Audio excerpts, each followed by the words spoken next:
everywhere, and they're not hiding it anymore. Now, there are those of you who listen and you don't seem to care too much about Satanists and witches and people who practice the occult. I don't know why you would not care. I don't know why we would not be exposing these people, because they are out in the open and they are being embraced. They're becoming heroes amongst the masses who are being led astray into practicing sorcery and witchcraft. Now, I didn't know who this person was. I just happened to see in the trending section something with Reese Witherspoon and some guy named Adam Rippon.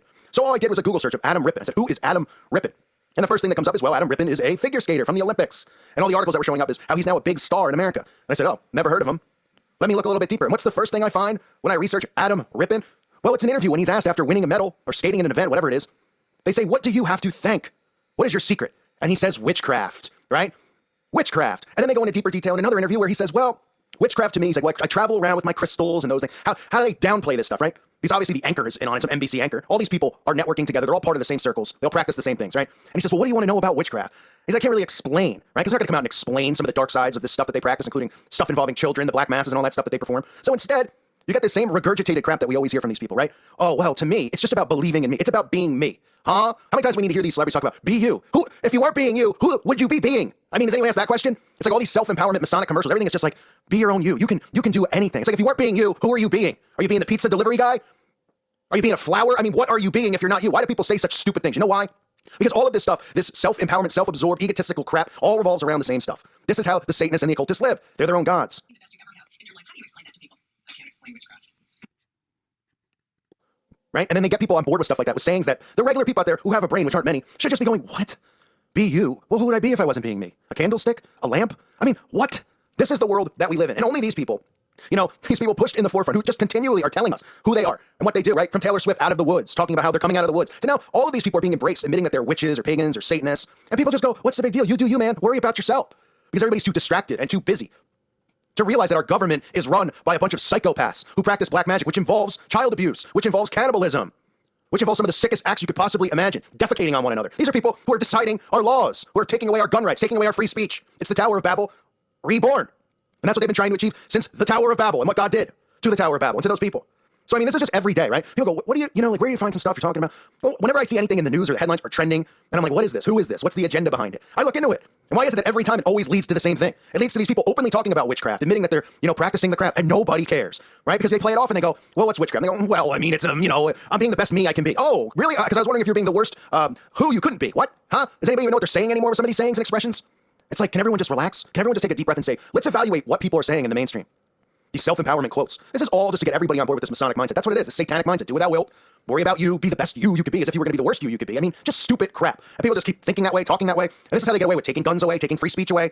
Because these people who aren't affected by it right now are asleep. But at some point, when everything fully goes down, even though it already is, they're going to go, wait a minute, what happened? How did we get here? Huh? Why am I going to a FEMA camp? Oh, too late. Wait, I want to say something about it. Oh, too late. Remember that thing called free speech? You guys all let it go away. You let them flush it down the toilet because you were too busy going to the gym for 2 hours so you could take selfies of yourself, cooking your food and taking photos of it. Well, they were taking free speech away and our guns away from us. Oops. Enjoy life inside your FEMA camp. Enjoy the lobotomy. Enjoy the experiments that are going to be done on you. Boy, I mean, these people are everywhere, from Olympic athletes to mainstream athletes. You know, we've seen Steph Curry and LeBron James. You don't think they're in the brotherhood? Come on, Tom Brady. To every musician and actor out there, all just drooling over one another, getting the masses out there to worship their every move and everything they say, right? And you don't think all of a sudden when they start actually more so bringing witchcraft out into the public, because it's already out there. Put on any music video, you'll see it. Listen to these people. They openly admit it, but they go, well, it's not what people think, you know, sacrificing animals and kids and all that stuff. You know, it's about crystals and stones and believing in myself. And, you know, we get together and we hold hands around a circle and everybody buys into this stuff. It's an abomination. Talking about taking rights away from people like us. These people have nothing but rights. It's almost like, oh, but we're discriminated against because we claim to be witches. Oh, are you? Pretty sure I can't even say a word about a witch or a Satanist without getting a strike or a violation on my channel. Protecting the witches, folks. Protecting these people. And now these people who've already indoctrinated our children, from everything from Harry Potter to Mickey Mouse to Fantasia to Aladdin. You name this crap that people watch. These cartoons that the parents let their kids watch and they go, it's okay because it's a cartoon. Oh yeah, guess how they indoctrinate young children to get involved in pedophilia? You know how they do it? They use cartoon sex films, right? With Mickey Mouse and with these characters in them to brainwash them, to teach them about the body, and then to try it on one another. So it's not this big scary thing. Right? But we're told, oh, cartoons, and oh, they're so lovely and wonderful. I mean, it's a drawing, so it can't be bad, right? Meanwhile, you got Mickey Mouse bringing brooms to life. You got Harry Potter shoving wands up people's rear ends. I mean, it's all going on so fast. And now, as we see these celebrities come forward and just admit this stuff, more and more people are just going to be on board because they spent all this time trying to make us look like fools. They spent all this time mocking Christians, mocking Jesus, right? So that the people who are younger hear that stuff, and then they laugh at us. And they made witchcraft and all this stuff seem so cool, right? Every movie's about that, or a superhero. Man, how did we get to this point? You know, I sometimes wonder, is it even worth continuing to talk about this stuff? Does anybody really care anymore? It's scary to think how there's parents who still let their kids watch this stuff and they're like, oh, listen to this guy, call for an uprising. What a lunatic. He's questioning Disney. He's making fun of Disney. Well, why don't you get off your mind control, okay? I'm sorry if you're 40 years old and you're obsessed with Donald Duck and Pluto still because you grew up on it, but at some point you got to grow up, okay? And it's not just because, well, to me, Disney meant this. Well, I don't give a crap. I don't care if you went on the monorail Okay? And you drool every time you go on the little teacups. I care about the programming that they're brainwashing children with. Why don't you look into the CIA's involvement in Disney? Why don't you look into Walt Disney and Dee Malay and the Masonic Club right there in the park and realize what they're trying to do? The entire theme of Disney is about magic. And now you get guys like Adam Rippon, who, amongst other things, I mean, I can't even say, but you can take a look for yourself. He's a male figure skater, okay? You know what I'm hinting at. Is now getting pushed into the limelight as his big speech, with the Olympics is about how he did this because of witchcraft and how witchcraft helped him. And he'll take whatever advantage he can get, including witchcraft. I mean, you see what they're trying to do, folks? It's absolutely sickening. I can't take it anymore. Watching these people run amok in our society and then being applauded for it, getting their rear ends patted on. And then people go, let them be. They're not doing anything. Yeah, you don't know what they're doing behind closed doors because they're protected. Laws apply to those involved in the occult. The laws are there for us, to keep us down, to make sure we don't go after them. That's what these laws are there for, to keep them protected and to keep us under their thumbnail. It should be the other way around. I thank you for listening to today's show. God bless all of you and your families. This is a time to uprise. Welcome to today's show. Before I cover the content in this video, I want to make it clear, as most of you know, I'm a major supporter of the LGBTQ plus community, as all of you are. We all obviously see eye to eye on this issue. So I want to make it clear, because sometimes the algorithm can read a video that covers a really important topic like this the wrong way. And I don't want them to get the wrong idea. So of course my support goes out to these people. But these horrible bigots online are hashtagging Hershey's, as in like boycott the Hershey Highway. I mean, I don't know why, but I guess because it's National Women's Day coming up, because we need more of these national holidays, these pointless national holidays. I think there's like a holiday for picking your nose. There's a holiday for your hair color, like Blue Hair Day. There's a holiday for people who wear glasses. There's a holiday for people who don't cut their toenails. I mean, there's a holiday for everything now. And it seems like every month's a specific holiday for specific people. But of course, I don't see many holidays obviously honoring our Lord and Savior Jesus Christ. And I don't see many holidays honoring, males or white people or anything like that. Not anyone, because holidays are just to build up pride in people and make people feel like they deserve something. But Hershey's has come out for National Women's Day. And I want you to pay close attention to this video clip I'm going to play you, because people try to boycott Hershey's, these horrible people. But keep an eye on the background in the video. See if you notice. Take a look at Hershey's latest video. I'll play it twice for National Women's Day. My name is Faye Johnstone. I'm the Executive Director of Wisdom to Action. We can create a world where everyone is able to live in public space as their honest and authentic selves. See the woman changing how we see the future at Hershey's Canada. My name is Faye Johnstone. I'm the Executive Director of Wisdom to Action. We can create a world where everyone is able to live in public space as their honest and authentic selves. See the woman changing how we see the future at Hershey's Canada. So, if you didn't notice in the background, there was a banner right in the middle of all them with eyeballs on it. That must be a huge coincidence, right? Like people constantly expose signs and symbols with the eyeball, like on the back of the dollar bill. Of course, the Elsing Lucifer. All its minions always use the eyeball. Why do they use the eyeball? I guess because they're all failed optometrists. They all love eyes. These ladies, excluding Faye, who's a beautiful woman, of course, they all love eyes. So they decided, hey, you know what? Let's put eyes behind everyone. Not because we're trying to say, hey, this is Luciferian. This is the Luciferian agenda. No, because these women all have beautiful eyes. Brown eyes, blue eyes, hazel eyes, you name it, right? Black goo eyes, right? So they put that back there for a reason. Now,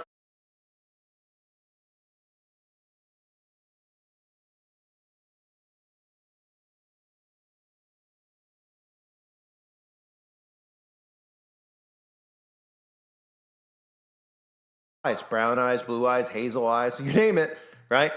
Black goo eyes, right? So they put that back there for a reason. Now, obviously, this is causing some bigots to be hateful towards Women's Day, right? But what's ironic about all of it is that we see feminism pushed so hard in our society today, obviously because they're recruiting for the communist agenda. They've taken a lot of women and they've molded them and manipulated them. And I do have to say, I always comment on my channel about if you're a teenager, how you should, how important you are and how great it is that you've come out of the, the mind control programming and your awakening. I also want to point out, because I think about it often, the women who listen to channels like mine who are awake, and people of color, black people who listen to the channel, who are awake and don't buy into this propaganda that makes them victims, are extremely strong people and extremely intelligent people. So I just want to commend the people who listen to the channel who don't buy into the feminist stuff and realize that they're being worked. And the black people too, who realize that they're being worked, that they're tricking and manipulating all sorts of people, women, black people, Asian people, Hispanic people, into this communist agenda. So the people who listen are obviously awake and aware, and they don't take the bait. They put all their faith in Jesus Christ, not in man, and they don't listen to their mind control tactics. But back to the video. We see Faye. Faye has a very inspiring quote. Because of the pictures on the chocolate bar, because that's so inspiring, and the fact that people don't see what's happening here with corporations, all these corporations being on board with this wokeness, and the fact that like 90% of the population is not in on this stuff. They just like want to get a chocolate bar if they want chocolate. They want to get a pair of shoes if they like a pair of shoes and need a new pair of sneakers, etc. But their corporations are the ones who are controlling behavior and manipulating everyone just as much as the celebrities are. But Faye, beautiful Faye, had a wonderful quote that said, everyone is able to live in public space as their honest, authentic selves. Of course, that doesn't relate to Christians, white Christian males specifically, because obviously we know, well, that's not acceptable. Same reason that those same people are not allowed to speak freely on the internet, right? So, of course, because obviously we see the bigotry and the hatefulness in the world, because everywhere we all go, we don't see anyone catering to trans or gay people. We always see them catering to Christian conservative people, right? Let's just look at the boycott here, because everybody's in an uproar. They're like, this is ridiculous, right? The people who are manipulated about women's rights, there's already a trans day, right? There's months for this stuff. There's like half a year devoted to the LGBT. But on a day that's supposed to be for women, this is just more grooming, right? This is more, let's make sure that people realize that men in women's clothing are actually women because they're identifying as women, so we'll include them. You would think that liberal women would be upset about this because they'd say, hey, it's supposed to be our day. It's about me, love me, accept me, wink, wink, right? But in reality, it's over everyone's head. And of course, this is, people who are trying to protest this and boycott this are doing it because they're saying, stop pushing agendas down our throats with every single product that there is. But this is how major brainwashing works. So social media users have called for a boycott of Hershey Highways products over its decision to include a trans National Women's Day advertising campaign in Canada. The chocolate manufacturer brought back its She Bar for a third time on March 1st to shine a light on the women and girls who inspire us every day, right? So these are the women and girls who inspire us every day, like Faye. And I'm very inspired. Aren't you all? Sure, I'm inspired to put my finger in an electrical socket, but inspiration is inspiration. So in Canada, this is being branded as her, with bars featuring the faces of 5 women chosen to be part of the campaign.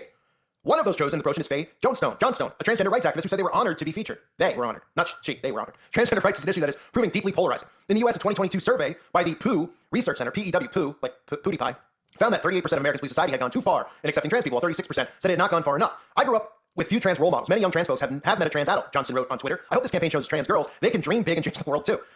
Hold on one second. There's a car coming up to my house. Oh, it's the paddy wagon. Newsweek has contacted Hershey's and Johnstone for a comment. Johnstone's inclusion in the campaign has prompted outrage from some who accuse the company of sidelining real women. You get the feeling that these companies always despise women. They were just waiting for the right moment to stick it to us. Abigail Schreier, author of Irreversible Damage, The Transgender Craze Seducing Our Daughters, tweeted. It's a long title of the book. Here's the thing about real women. Hershey's, we have long memories. A biological man fronts the new Hershey's campaign celebrating women for International Women's Day. Oil London, an internet personality in 2022, announced plans to detransition. She wrote, "This is misogyny, at its finest. A real slap in the face to actual women." However, some women have shown support for Johnstone's inclusion in the campaign's lineup. "Thank you for representing us so beautifully," Sarah Daniels, an actress and Twitch streamer, told Johnstone. "She is a woman." Erin Marie Hogan, no relation to Hulk, a film and TV actress, wrote, If TERFs don't like it, they're free to F off. TERFs is in, trans exclusionary radical feminists. No idea. I had no idea. I guess I'm just not intelligent enough because I don't know what a TERF is. But it's a trans exclusionary radical feminist. Definition of that?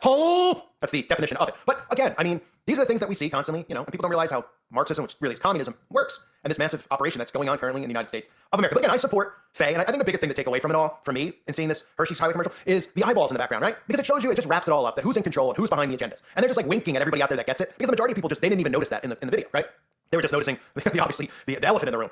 But when you see agendas pushed, you see their symbols, you see their calling card, right? We see 33s, we see eyeballs, we see checkerboards, Masonic checkerboard, black and white tile. We see it all the time. Pyramids, right? And there's always an agenda attached to it. And if there isn't an agenda attached to it, it's them taking the pyramid with the all-seeing eye and doing Illuminati commercials, like we saw Taco Bell do and Pizza Hut do, right? Mocking the truth. But it's right there in plain sight. All these corporations, all working under the all-seeing eye of Lucifer, and all pushing all the Luciferian Baphomet agendas. So that's what you have right there. But of course, I'm not boycotting Hershey's.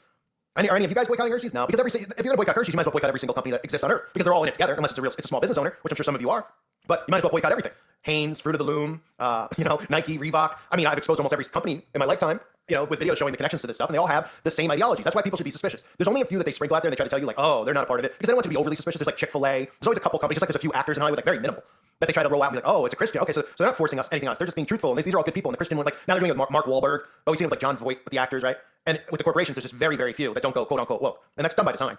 All of it's obviously done by design. So let me know what you think of Faye. And again, we want to create a world where everyone is able to live in public space by as their honest, authentic selves. Isn't that great? Does that go for us? Does that go for me and you? No, I don't think so. I don't think so. Only goes for the Looney Tunes, ladies and gentlemen. Thank you for being here. Hope you're doing well. Hope the algorithms pick up on that. Are extremely strong people and extremely intelligent people. So I just want to commend the people who listen to the channel who don't buy into the feminist stuff and don't buy and realize that they're being worked. And the black people too, who realize that they're being worked, that they're tricking and manipulating all sorts of people, women, black people, Asian people, Hispanic people, into this communist agenda. So the people who listen are obviously awake and aware, and they don't take the bait. They put all their faith in Jesus Christ, not in man, and they don't listen to their mind control tactics. But back to the video. We see Faye. Faye is a very inspiring. This is a time for a reckoning. Welcome to today's show. I want to cover Usher, and it's been a while since I've actually mentioned Usher, but of course Usher has been selected to do the halftime show at the Super Bowl. And of course, we always know the halftime show is filled with occult symbolism. It's so obvious to see, and of course, if they pick you to do the halftime show, the odds are that you've made what they call a human sacrifice at some point in time. Now, I've covered Usher. You can see Usher constantly holding up the 666 sign. Of course, what do people think he's actually doing? Is he MAGA? Oh, right, that's 666. Is he making three-pointers? Because that's what I've always heard of it. No, he's a devil worshiper. They all are. That's the only reason they become famous. You can see him doing the 666 many times. You can also see Usher doing all-seeing eye symbolism, symbols like holding up the heart. And again, the heart is a symbol you see celebrities do all of the time. The heart symbol actually goes back to, bagel origins, the symbol of the heart. And the reason you see celebrities constantly do that isn't because they're wonderful people. It's because they're ushering in the Antichrist. The Antichrist will be coming in the name of love. This love movement, this tolerance movement is about accepting sin, accepting all of these disgusting things that they are trying to normalize, of course, in the name of love. And the Antichrist will also be coming in the name of love. And many Christians will be deceived. You see a lot of Christians who copy their false idols like Usher, and they copy their symbols. How many people do the peace sign and photographs that they take? How many people now hold up the 666 sign, don't even know what they're doing? And of course, we see people all the time holding up the heart symbol. So when I say human sacrifice, it's usually done because it is. It's usually done before or after the person is announced to be a part of something big like the Super Bowl, or if they're going to win an Oscar or a Grammy or they get a big role, right? All these celebrities are linked to young or mysterious types of deaths. And Usher is no different now, being rolled in out of nowhere. Because remember, Usher hasn't been talked about. And even when Usher was somewhat big, he was never really big. But to get the Super Bowl, you have to be pretty big, pretty relevant, you gotta be one of them. So for Usher to come back into the spotlight, it's very clear that Usher was clearly involved in some type of satanic offering. Now, if you look at Usher, you see that Aaron Spears, who was Usher's drummer, who's also the drummer for people like Lady Barfbag, Ariana Grande, Britney Spears, Miley Cyrus. I've covered each one of those people many times over, being connected to Satanism and the occult. In fact, most of them actually admit to it. Miley Cyrus doesn't hide it, right? Walking around wearing satanic shoes, talking about even being a monarch butterfly herself. Lady Barfbag openly admits to worshiping the devil. Many times I've shown you the clips of her saying, praise Satan, hail Satan, right? Ariana Grande is another one who says God is a woman mocking our Father in heaven. Britney Spears is, of course, somebody under extreme MK Ultra mind control who's one of them as well. So Aaron Spears, the drummer, is connected to all these people, mysteriously just dies on Halloween, during Halloween, right? Halloween, of course, is ritual season, October 30th. Hell, that's ritual season for you. And it looks like Aaron Spears was likely an offering because there's not really much information on his death. But if you look in Aaron Spears and his Instagram account, you can see one of the logos he uses. People see that, they're like, that's Star Trek. Well, that's Vulcan, first of all. That symbol, of course, and then you see on the sides, they're really making a pentagram behind him. So clearly he was one of the sacrificial offerings. Then if you actually look into Usher, and you see Usher's connected to people like Michelle Lamy, okay, and Converse, her husband, Rick Owens. These people, do they look like regular people? Is this regular person? It looks like that's Usher with Lamy. And then, of course, if you look at her, or him, whatever you want to call it, there it is. It's just rubbing, black goo all over its face. But you know what I mean? It's normal. Don't you guys do that in your spare time when, your mom or dad come over, or you're at a family party? Don't you say, hold on, let me just start rubbing black goo on my face? Or, do you go out to pick up things at the grocery store looking like demonic ghouls like these people do? This Rick Owens and his wife Michelle Lamy. Now, I'm not just saying it because they look like Satanists. I'm saying it because they literally are Satanists. And if you look at some of the things they rolled out with Converse, like this demon possession, pentagram inversion, that they rolled out with Converse. Obviously, Converse has a lot of tie-ins with satanic shoes, etc. Little Nas X. This is all Rick Owens, who's a good friend of Usher. You can see them hanging out together. I mean, that was a photograph of them hanging out somewhere together, right? So, if your tree is known by its fruits, right? But we already know Usher is one of them. But he plays the cookie cutter role. So people out there think that Usher might be somebody clean and safe. They have a lot of these guys they try to roll out where they try to make it seem like, oh, they're not satanic. Like, you have people are satanic out in the open, and then you have people like Usher where people actually don't even know. They're just like, oh, okay, they just pick Usher. He's kind of, he's not really that relevant. No, he's a Satanist. He's even rap or whatever his music is. I don't know if it's rap or what the genre is, pop. But one of the songs I covered was Chains, which was pushing gun control and the racial agenda. And again, this is the provocateurs here. These are the agents of the government who are brainwashing the masses into the race agenda. This is all communist propaganda that they're pushing for control over our lives. Even rap writing conspiracy, new world order. Right? And then, of course, mentioning some of these false flag actors who were involved in some of these fake CIA operation shootings that never really occurred. And of course, as Usher is about to perform at the Super Bowl, well, of course, they roll Usher out and make Usher trend. Even though, if you look closely, Usher was trending on YouTube this week with his new video, Ruin, okay? And he's got 300,000 views in a day, which is pretty bad for these people. Now, back in the day, I used to get 300,000 views myself, not being promoted. So for someone who is promoted, like Usher, who is going to be put in the trending section because they're trying to gain momentum behind Usher, it's pretty pathetic that he can only garner 300,000 views, but they're pushing Usher out. And of course, if you just look at the video that's trending, some people think it's innocent, and it's Usher, it's not a big deal. You see right in the video itself, you see the black and white Masonic checkerboard behind Usher as he's dancing in the kitchen. Everyone thinks it's just innocent fun, it's just Usher, right? You can see this ritual where they throw smoke up in the air. If you look into witchcraft practices and stuff, there are rituals that they do with this, with all sorts of, with alchemy and smoke and powder. This is obviously people are going to see this and be like, well, it's like LeBron James throwing the smoke in there. So it's a witchcraft ritual. Okay, LeBron James is one of them as well. I've covered him many times over. They're like, no, he's throwing chalk up in the air. Yeah, because, we all throw chalk up in the air. Like, everybody thinks that everything is just all fun and games. They don't realize that these people are practitioners in the occult. So throughout the video of Usher, we just see symbolism like that. We see black and white Masonic checkerboards. We see blatant all-seeing eye symbolism in the background. And as the video goes on, and it's just like kind of the same themes we always see. We see the red and white checkerboard on one of the characters in the song. And of course, the red and white checkerboard, in addition to the black and white checkerboard, the red usually means ritual sacrifice. That's what the red tile symbolizes, ritual sacrifice. You might notice that you see on pizza boxes a lot, like the basic common theme. That doesn't mean everybody has a pizzeria is involved, of course not. But pizza, they've associated with the red and white checkerboard with pizza, which is also a code word for something else, which you can't talk about here on this platform. So you can see the red and white, which of course makes you believe that Usher was involved somehow in the sacrifice of his drummer. He spoke at the funeral, put on a dramatic performance of crying, probably feeling guilty for what he was involved in because blood is on his hands and on all these people's hands. Because the only way you become famous is sacrifice. Now, in the past, I've covered in a lot of videos the connection between almost every single celebrity to some mysterious type of deaths that surround them. Kanye West, Bruno Mars, Jennifer Hudson, right? Massacres, family massacres. This is always the ritual offering. Then suddenly these people on the outside become famous. Now, a lot of them are bred into fame, which people out there don't realize. But if other people get in from the outside, obviously have to make massive sacrifice along the way. And if they ever, of course, betray them, these people are already cloned, and there's multiple versions of them. And people out there think that that's crazy. I've covered it a million times, where we all know cloning is actually real. And we've seen some of the failed cloning attempts, even Kanye West or people like Jamie Foxx, etc. But Usher is another one where people believe that he possibly is a clone as well. It doesn't really look the same as it used to now. It looks like another version of him may have been rolled out. However, I'm fully sure that Usher, no matter whether it's a clone or not, is going to put on one heck of a satanic performance at the Super Bowl for all the people out there. And again, Usher plays the role of cookie cutter, right? So people out there, they're going to say, Usher isn't one of them. Look at Usher. He's smiling. He looks like a little baby. He's a great guy. That's the role that people like Usher play. They need guys like Usher because it's so out of the realm of possibility how they're presented to us that someone like Usher could be committing human sacrifice or be in the occult. But it's always around us, right? Usher's always throwing up the 666 sign. Can he explain what it means? Did Usher just grab a basketball and make a three-pointer? Of course not. Is Usher a conservative? Well, of course not. He's not doing MAGA because you're not allowed to be a celebrity and be openly a Republican because it's part of the psyop that they're doing where they're gaslighting conservatives against Hollywood, etc. So Usher's obviously not doing that. So he loves doing stuff like that, holding his hand over his eyes. And again, guilt by association is just another thing, right? Like if you ever caught me out with Michelle Lamy and Rick Owens, you could come up to me and you could punt me in the balls, okay? These people always associate with one another. Whether someone like Usher is cookie cutter clean, they see them with these devils, like, oh, well, they're fashion designers, so, it's no, they're witches and Satanists. And so are these celebrities. That's why they're all connected to each other. None of them got there by being talented. They all got there because they're in the same club. And guess what? You ain't in it. I thank everybody for being here on A Time for Reckoning. Hope you're all well. God bless you and your families as always. This is a call for an uprising. We welcome you to today's show. We ask those of you who have not subscribed to please subscribe to our YouTube channel as we continue to expose the satanic Illuminati agenda and as we continue to attack these false idols and expose them for who they really are. One by one, they will fall. Today's show will talk about another false idol, another blatantly obvious worshiper of Satan, and that is Nicki Minaj. We can start with the blatantly obvious symbols that we see with her doing the devil horns in a lot of her photos. The peace sign, which we know what that stands for, which is Lucifer. The all-seeing eye, the hand over the left eye. Okay, you'll see her dressed in the black and the white colors, which we talk about as duality. You'll see that in all the music videos. Of course, you'll see Nicki Minaj in some of her music videos in the bathtub, because everybody's just into baths, as we've been talking about. All of these music videos, all of these artists rebaptizing themselves, okay, for Satan, rebaptizing themselves in Satanism. You'll see that in some of her videos as well, so it's another coincidence that they're doing all of these same signs and all of these videos, but we're the ones who are crazy. No, they're trolling us, that's right. They're just trolling Christians, doing these same satanic symbols in all their videos and songs. Okay, something to be really alarmed about with Nicki Minaj, and which should be a red flag to wake people up if they haven't already woken up and seen that she's satanic and under demonic possession, is the fact that in interviews on Ellen, in interviews on George Lopez's show, in interviews that she's done all over the world, she's openly admitted that she has alters, that she has other personalities, one of which is Roman. That's her angry personality, it's a spirit that she summoned, because like we talked about with black magic, they summon demonic entities, they allow these entities to come into their body, which puts them under demonic possession. Beyonce talks about hers. Is it a coincidence that these people have alter egos? I mean, it's like listening to a child, a 4-year-old child talk, and people listen to it and they don't say, whoa, something is wrong here. Nicki Minaj is talking about an alter named Roman. Then she talks about Martha, another alter personality that she has. Martha is Roman's mother, a crazy woman from London, she says on the Ellen Show. Shouldn't people be concerned here? We have grown adults, people who are making millions and millions of dollars, pushed in the media and in the limelight as false role models for children, talking about how, well, in my song, I'm not Nicki Minaj, I'm Roman in this song. And people are going, oh, that's so artistic and fascinating. She's just unleashing a different side of her. Hello, are we that stupid of a society that this is okay? This isn't a mental disorder. You can't tell that these people are under demonic possession. Even if you don't want to believe in demonic possession, if you don't want to believe in Satanism and you're listening to this, is that normal for a grown woman like Beyonce or Nicki Minaj to be talking about Sasha Fierce or Roman when they're referring to themselves in a video? They say, Beyonce will say, that's not me, that's Sasha. And Nicki will say, Roman's on this track. This one's Roman now, it's not me. Huh? People are talking about it like it's normal, it's passé. Oh, that's cool, Nicki's being Roman. Very interesting. This is alarming that this isn't a red flag for people to wake up. or that we're allowing our children to listen to these people talking about alter personalities. At the very least, if you don't want to believe in the Illuminati, in the occult, in Satanism, if you refuse to get to that level of believing, wouldn't this still be a red flag for a mental disorder? Should these people be in the limelight if they're doing this? But it is, in fact, demonic possession that she is referring to. These musicians, these actors, they go under demonic possession. It is a part of being in the satanic occult. They summon demons. We know in the scriptures that people were under demonic possession and Jesus was giving exorcisms. Okay, we know this is real, but people still kind of want to refuse it to be real because they can't wake up, even though they're telling us that this is what's going on. Another thing you'll see linked to Nicki Minaj is something that's linked to all of these musicians, all of these actors and actresses, and that's death. These artists, these musicians have to make a blood sacrifice. It is a part of getting this fame, this spotlight, this contract with the devil that they make. They have to make a blood sacrifice. So her cousin just happened to randomly die as she became famous and rich, just like Lady Gaga, her aunt, just like Kanye West's mother, just like Jennifer Hudson's family, just like Bruno Mars' mother. Boy, these people sure are surrounded by death. But nobody seems to see those sides. That's just a coincidence because nobody would believe that anybody would be doing blood sacrifices, even though it's been going on since the beginning of time. Even Christians who don't want to believe it's going on. There's so many Christians that refuse to believe that blood sacrifice, human sacrifice, child sacrifice actually occurs. And I wonder if they've ever read the Bible. I wonder if they read the Old Testament and saw how many people were doing this and how angry it was making God, sacrificing children to Moloch and Baal. No big deal, though. Nobody seems to care. These are all coincidences. There's such a long list of celebrities that are linked to death right around the time they become famous or right after it or right before, but it's all very close.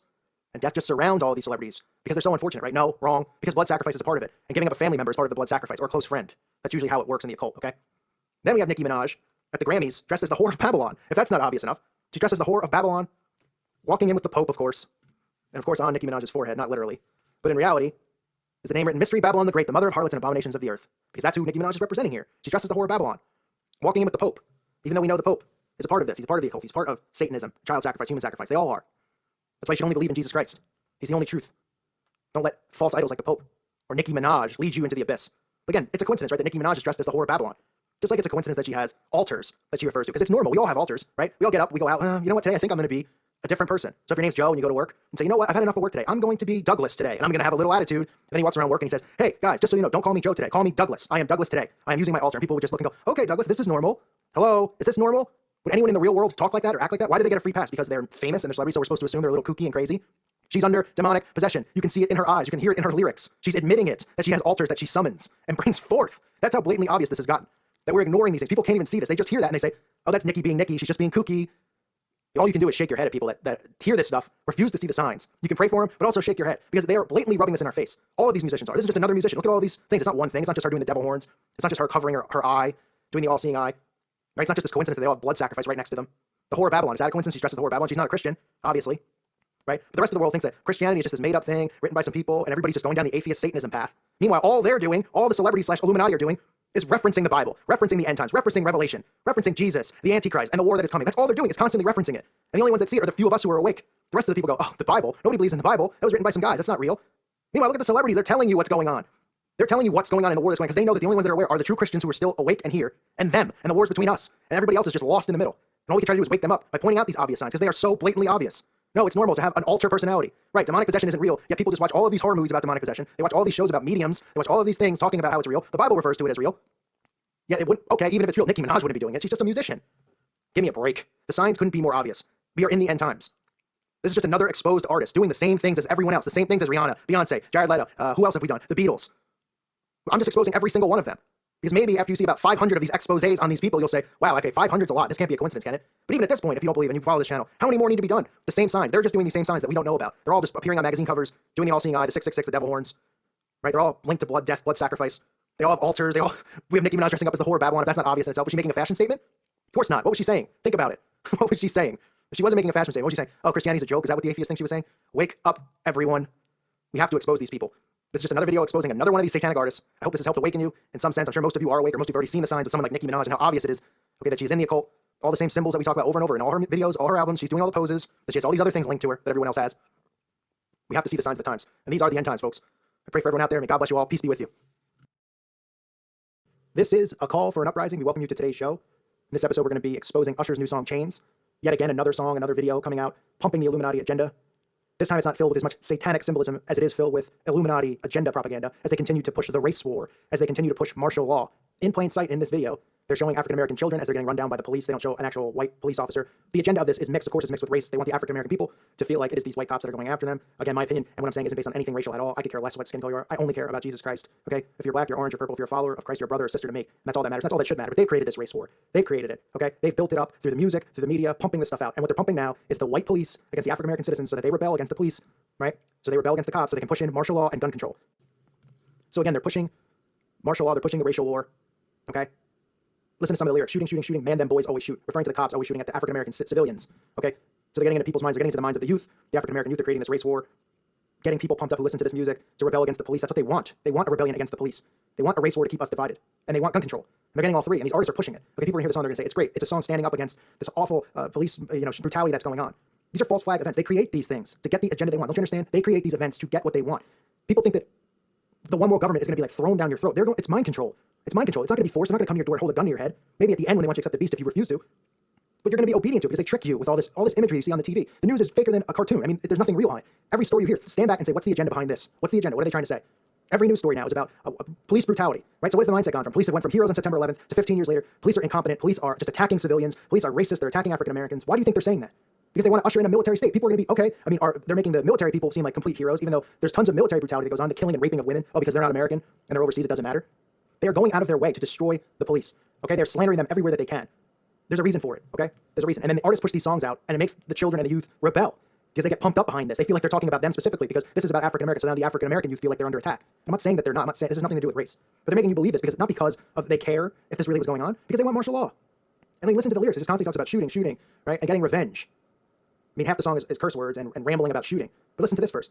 Every street, every corner, conspiracy, New World Order. Oh, right. That's just another coincidence mentioning the New World Order or the Illuminati. Sure, to get your brain to think that that's just a joke, that it's just some cool concept. He says revolution is coming, okay? Referring to martial law. They're referring to the revolt against the police. That's what these Baltimore events are about. That's why they continue to pump this through the news. You have to remember when you listen to the news and you watch these shows that they have an agenda. It's not random, okay? It's not a random thing going on. It's always the same story. Right now, the story is martial law. The story is race, war, and gun control, okay? And Usher here is pushing that for them. That's what these guys do. You think did Usher have a problem? Is Usher oppressed? Are the police coming after Usher? This guy is living in a mansion in the Hollywood Hills or somewhere. I don't know where he's living, but this guy's a millionaire. I doubt that he has the same problems as the youth, the African-American youth, or the people he's representing or talking to. It doesn't have to be African-American. He'd still be referring to white youth who feel the same way, that they're oppressed against by the police. Okay? If Usher was writing about things going on in his everyday life, he wouldn't be talking about this stuff. Who knows what he'd be talking about? Probably satanic rituals if he was talking about what really was going on in his everyday life. Then I get it. Someone's going to hear this and they're going to say, he's expressing himself to help a movement. This isn't helping a movement. This is helping towards martial law and a new world order. That's what it's helping towards. So if you're African-American and you're listening to this, this isn't helping you as an African-American. Okay? That's not what this song's about. They're getting African-Americans behind them in this song. Okay? They're getting the youth, white or black, behind them in this song to make them feel like they're oppressed and they need to revolt against the police who are so brutally going after everyone, as if the police are this rugged gang. See how quickly they could turn the image? A cop used to mean something, right? Even as long ago, which is September 11th, is 15 years ago, how heroic the police were. Now they're saying, look at all these cops, they're so incompetent.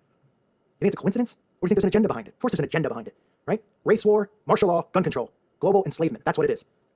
The only thing that matters is getting your soul right with Christ. Whether you're African-American, you're Chinese, you're Indian, white, it doesn't matter. What matters is Jesus Christ. We're all brothers and sisters in Christ. And if you really are a Christian and you have a problem with somebody else because of their color of their skin, maybe you're not really a Christian. Why do you even care about these things? You're not supposed to care about these things. Who cares? Who cares? They're distracting you from what's going on, and they're pushing their agenda, tricking your mind into believing these events are real, and this is a real problem when it's not. Because when they usher in martial law, the people are going to be accepting of it because of events like this and songs like this and videos like this to rebel against the police. It's not to rebel against the police to be cool because they want to sound hip. It's to rebel against the police for martial law. And when martial law comes, say goodbye to your guns, say goodbye to your freedoms, even though we don't really have any real freedoms, and say hello to the Antichrist because they all come in a package together. They're all gift bagged together. Again, take a look at the video. You can see the blatant message they're pushing. It is an Illuminati message, a message of race war, gun control, martial law. For the 10th time, I'll beat it into your head. That's what it is. It's not some random vision that Usher had in his basement. He didn't write this song. He signed his contract. He's a part of this cult. They tell him what to do. And then he goes off on a yacht somewhere for a year and comes back and does another one. Because all the sheep will run to Usher and say, Usher's back. He's got a new song. Ooh, let me sit in my cubicle and Google it. Or YouTube it. The agenda is real. Mind control is real. You have to understand mind control. Don't be naive. Okay? They are manipulating us, tricking us through images in the media, in the news, in music, to get what they want, which is the Tower of Babel recreated, which is a new world order, a one world government, and it's happening right before our eyes. So don't support garbage like this. Okay? I'm not saying that there's bad things don't happen that aren't a part of the agenda. Of course, there's idiot racists out there. Okay? But don't let it lead you into wanting something like this, because that's what they're trying to do. Okay? If you're African American, I'm not saying that there's not racists. Of course, there's scumbag racists out there. But they're doing this to get you to think that this is going on so that you are supportive of martial law, that you lead this revolt. Don't fall for it. Read the scriptures. Listen to the message of God. Listen to the message of our Lord and Savior, Jesus Christ. Thank you for listening. We ask those of you who haven't subscribed to please subscribe to our YouTube channel. We're so appreciative of the nice comments that we've gotten so far. We hope you guys will stick around for a while. We pray for peace to be with you always. God bless you and your family. This is a call for an uprising. Welcome to today's show. I don't think I've covered this quote-unquote musician before. Really hate to call any of these people anything but Satanists because that's what they are, but a musician by the name of Kodak Black. I'm sure a lot of you don't know who this person is. I didn't know, although I feel like maybe I had a video covering something about this person in the past, but I can't be for sure on that. Nonetheless, it's another video where we see the satanic baptism. Now, this is where these get tricky because fans are so deceived by these musicians that they think, they show him in a Catholic mass, okay? They show him, they show the communion, the bread, and all that stuff, and they show him being baptized in red water, which looks like blood. Now, people are going to say, no, it's just the light shining. It's just, they thought it'd be more artistic to use red because, it's not suspicious enough that it looks like blood, but people will defend these musicians, as you can see on the wall underneath this guy's video, Kodak Black. They think that this is some type of worship music that's praising Jesus Christ because they use words like God. Remember, everything they do is inverted. This is what Satanists and people in the occult are taught, to invert things. They play the role and pretend to be Christians, most of the time pretending to be Catholic. We all know about the Vatican. We all know about the Catholic Mass and what its traditions are based off of. They will usually use Catholicism in a lot of these videos. Okay? But it gives the appearance to the audience that they're Christian when they're followers of Christ when they're not. They don't speak of Jesus Christ in their music. They have tattoos of crosses and stuff. Remember, the cross symbol goes back way before Christianity. I'm not saying that, if you wear a cross, or you have a cross in your home, that you're a pagan or a Satanist. Of course not. Of course not. Remember, they've taken a lot of symbols, or, Catholicism and stuff has taken symbols that are pagan and satanic, and things like the Christmas tree, right? All this stuff is just, it's warped everybody's perception of what Christianity is supposed to be about. Christianity is supposed to be about Jesus Christ, about God's word, about the Bible, okay?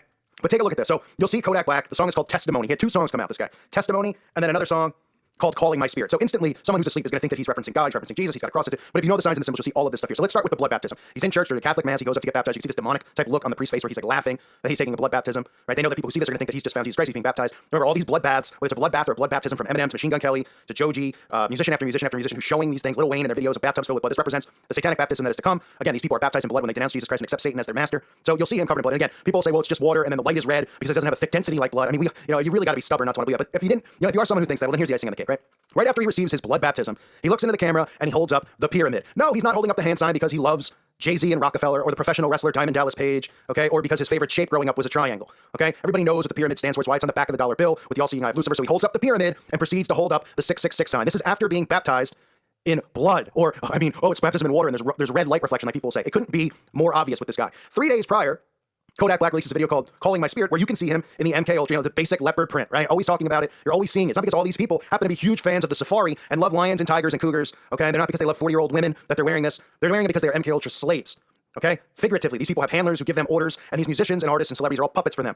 This symbolizes that. That's why you always see celebrities wearing this leopard, cougar-like print. So you can see him with that. And then, of course, you can see the all-seeing eye, the third eye right on his forehead. And, of course, people will say, well, he's got, the eyeball on his forehead. He's his chakra.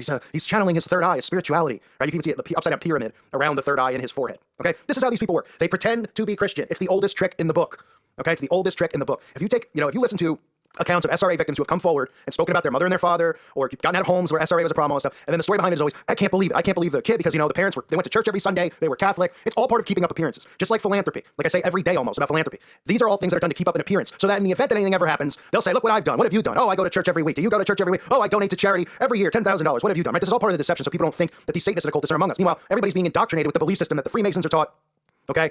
They're pretty much showing you, indoctrinating you with magic, Freemasonry, and all the teachings of the secret societies are becoming normalized. And then at some point, I hope I'm long dead by then, because I probably will be. And it might even be a couple years, who knows? But at some point, they're going to come out and just flat out tell everybody, well, Lucifer was misunderstood because they're going to continue to give Christians a bad name. They're going to continue to say that Christians are bigots and hateful. We're going to see the rise in social media scores. We're going to see a rise in tolerance, and that means a decline in Christianity. And then eventually, if they say, listen, Lucifer got this bad rap, everybody can have money, we can live in a utopia. It's all going to be a delusion or a delusion, a grand delusion. And everybody will go along. But people like Kodak Black, who portray themselves this one way, do not be deceived by that. You can see photos of him holding up the devil horns, basic symbols. You can see him holding money over his eye, right? Doing the all-seeing eye symbolism by, holding it over his other eye. And all of the same signs and all of the same symbols and all of the Freemasonic duality crap. They do it over and over and over again. It's like I keep saying, don't you think if these people were such creative artists that somebody would say, hey, we've already seen Eminem taking a bath in blood. Why is Lil Wayne doing it in his video? Why is Machine Gun Kelly doing it in his video? Why is Joji doing it? Why are all these people taking baths in black goo or blood or in some type of white cream, right? Like Rihanna. I just covered somebody last week who was doing with the white, the milk bath, the milk baptism, okay? The blood is the most obvious one where somebody should say, oh yeah, it's normal. Let's all take a bath in blood. You see Maroon 5 doing videos covered and dousing themselves with blood. This is all part of it, right? You can even look up some of these satanic underground bands who admit to worshiping Satan, where all their music is about worshiping Satan, and they dump blood on the crowd. And the crowd's just like, oh, cool, we got dumped up blood on us. You all right? You think maybe you got a little bit of a problem here with idol worship? You're letting them dump blood and fecal matter and who knows what else on you.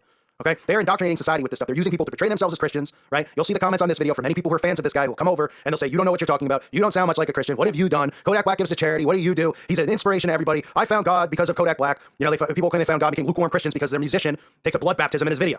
When you see the repetition done over and over and over and over like this, it's a pretty safe telltale sign, okay, that something's going on. So the bloodbath, once again, is becoming more and more normal, right? Musicians just covered in blood, people covered in blood, and they're like, oh no, it's just like a horror movie, they're paying homage to Carrie. Boy, people aren't seeing the signs at this point. Maybe I should just stop doing this. I know a lot of people would wish that, but maybe I would. Maybe I will sometime down the line, sooner or later. Because it's all there to unlock your mind. If you see the repetition, it'll slowly unlock your mind, and you'll start seeing exactly what's going on. You'll snap out of this, mirage that we all live in. These people all are in the same secret societies. They all network. That's how they all become famous. That's why you see all the same signs and symbols in their videos. Okay? It's not because they're better than you or me or anyone else at rapping or singing or acting. It's because they're puppets. They're to influence. They're the influencers. And they're going to continue to influence people to take the microchip, to worship Satan, to turn on God, to be tolerant of all, to make their kids genderless at 2, you name it. They're poisoning our society. So this is Kodak Black taking his blood baptism, holding up the pyramid, and then holding up the 666, but I'm sure people will defend it. Unbelievable. Thank you for listening to today's show. God bless all of you and your families. If you've ever had this feeling that something was terribly wrong with the world that we live in, but you couldn't figure out just what it was, then you've come to the right place. Secret societies, mystery religions, and the Illuminati have been controlling our reality since the beginning of time. But not anymore, because there is an awakening happening, and you are about to become a part of it. Wake up, because this is a call for an uprising. This is a call for an uprising. We welcome you to today's show. We ask those of you who haven't subscribed to please subscribe to our YouTube channel as we continue to expose the satanic Zionist Illuminati that control our reality. Today, we're going to talk about Adele and her allegiance to the occult, her allegiance to the Illuminati, and the symbolism in her song Hello. Now, there'll be a lot of people who stumble upon this video who are looking for the song Hello, or might have an inclination that this is an Illuminati-produced artist, who are going to be defensive of her. We ask you to just try to separate from it, stop worshiping these people. Ask yourself, do you know Adele? Do you know Jay-Z? Do you know any of these musicians that you're a fan of? Of course you don't. But this is human nature now. People defend these people as if they know them because they're a fan of this specific artist, and they feel like they're on that team, and they're a part of it, and that they're a part of something. And of course, they like their witchcraft songs that they produce. But they have to understand, we all have to understand, that these people are force-fed to us. They are not here randomly. Adele didn't just make a song in her basement, go to a record label and say, this is the greatest song ever, and then the radio stations pump it out, pump it out, pump it out. They create these songs. They use backmasking, they use lyrics telling us what's going to go on, and they push it down our throats. This is another one of those songs that the Illuminati continue to force feed us. The song isn't going away anytime soon. Her video has over 1 billion views on YouTube. 1 billion views. So you need to separate from that. You need to realize that it's not a coincidence. These people don't just make a great hit song and become famous. They choose it, they produce it, and then they pump it out and they beat it into your head. Okay? Now, if you've noticed recently, there's tons of covers going on for the song, which is another telltale sign that this is an Illuminati-produced song, which we already know she's Illuminati. She's showing us in these pictures of her with the one eye reveal, the all-seeing eye. Okay? But there's songs like U2, the song One, has been covered by dozens of bands. Dozens. Is it a great song? Absolutely not. Why? Because they're pushing one. They're pushing it everywhere in our face now, continually one. Because they want us all to be one. And people say, well, what's wrong with that? They want us to be one because they want us to be under one world rule and one world government as they usher in the Antichrist. Okay? That's why almost every musician has a song called One. It is to, they're conditioning your brain into accepting the Antichrist when he comes, to accepting a one world government. It is no different with Hello.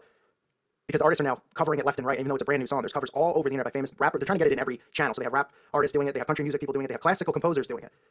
The song Hello isn't about, hello, I'd like to meet you, I've been watching from afar. It's about, hello, Satan. It's about, hello to the Antichrist, who's coming. Okay? And we're going to get into that. We're going to play some backmasking for you where you can hear it. But it's important to cover reverse speech and how important that is to the Illuminati and the occult. People think backmasking is a crazy conspiracy. That, you know, people just play the songs backwards and try to find whatever they can to make a conspiracy theory. In reality, the brain processes things backwards and frontwards. It can hear something backwards and still pick it up. Now, on a conscious level, you might not be able to understand what you're hearing, but your brain understands it and it processes it and it stores it. On a conscious level, you might not have a clue. You might just hear blah, blah, blah, blah, blah. Okay? And you're not going to be able to go, oh, all that blah, blah, blah means this frontwards. But your brain processes it. It hears it in both directions and it stores this. Now, it's important to talk about Aleister Crowley. If you don't know who he is, he was the man who claimed to be the Beast 666. He's a real true scumbag. Okay? And most of these musicians and actors worship him and his books on black magic. He is the master of all these things. He is an icon to these people. Crowley talks a lot about the importance of the law of reversal. Okay? He talks about the law of reversal. He also talks about, in his books, about how to attain certain levels of black magic, that the best way to do it is through sex magic, which is performing these magical spells during sexual acts. And he says the best power to get is while having sex with a young boy. This is what they talk about. These people are worshiping him, wearing his shirt. Jay-Z wearing his shirt. Do what thou wilt. Crowley's famous quote. These musicians read his books and worship him. Jimmy Page of Led Zeppelin purchased his home where he did these rituals. Okay? Crowley talking about sex with kids. If you're not even a Christian and you're listening to this, are you okay with that? Of course you're not. But these are the people that are doing these child kidnappings and sexual assaults. These people who follow Crowley, these Satanists who run our world.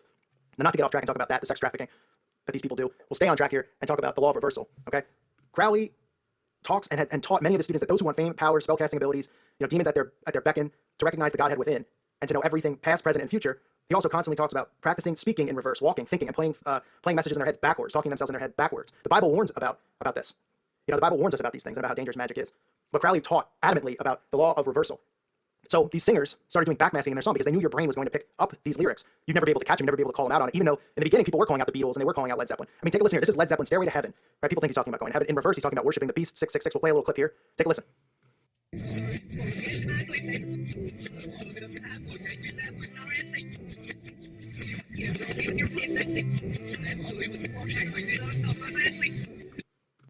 I mean, if that's not blatantly obvious, okay, it's not a coincidence either. And don't say that, well, your mind hears what you want to hear, but I don't hear that. It's blatantly obvious and it's right there. And is it a coincidence that Jimmy Page of Led Zeppelin bought Crowley's house, the house where he did all these wicked satanic spells and practiced child pedophilia and murder and killing of animals, all of these demonic rituals? It must be a coincidence that in Led Zeppelin's Stairway to Heaven, that these lyrics can be found in backwards, talking about worshiping of the beast. Jimmy Page goes and buys Aleister Crowley's home. Aleister Crowley, the man who claims to be the beast himself, 666.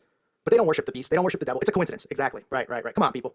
Here's another example. Jay-Z wearing Crowley's shirt that says, do what thou wilt. Do what thou wilt. Okay, listen to this backmask song of Jay-Z's. Heart of Jesus. Heart of Jesus. I mean, if that doesn't make you angry as a Christian and want to do something about it, I don't know what will. Now let's get back to Adele, okay? We didn't want to go off track there, but we're showing you examples of backmasking because all of these musicians do backmasking. And Adele here, you can hear her say, hello, Satan, hello, Satan.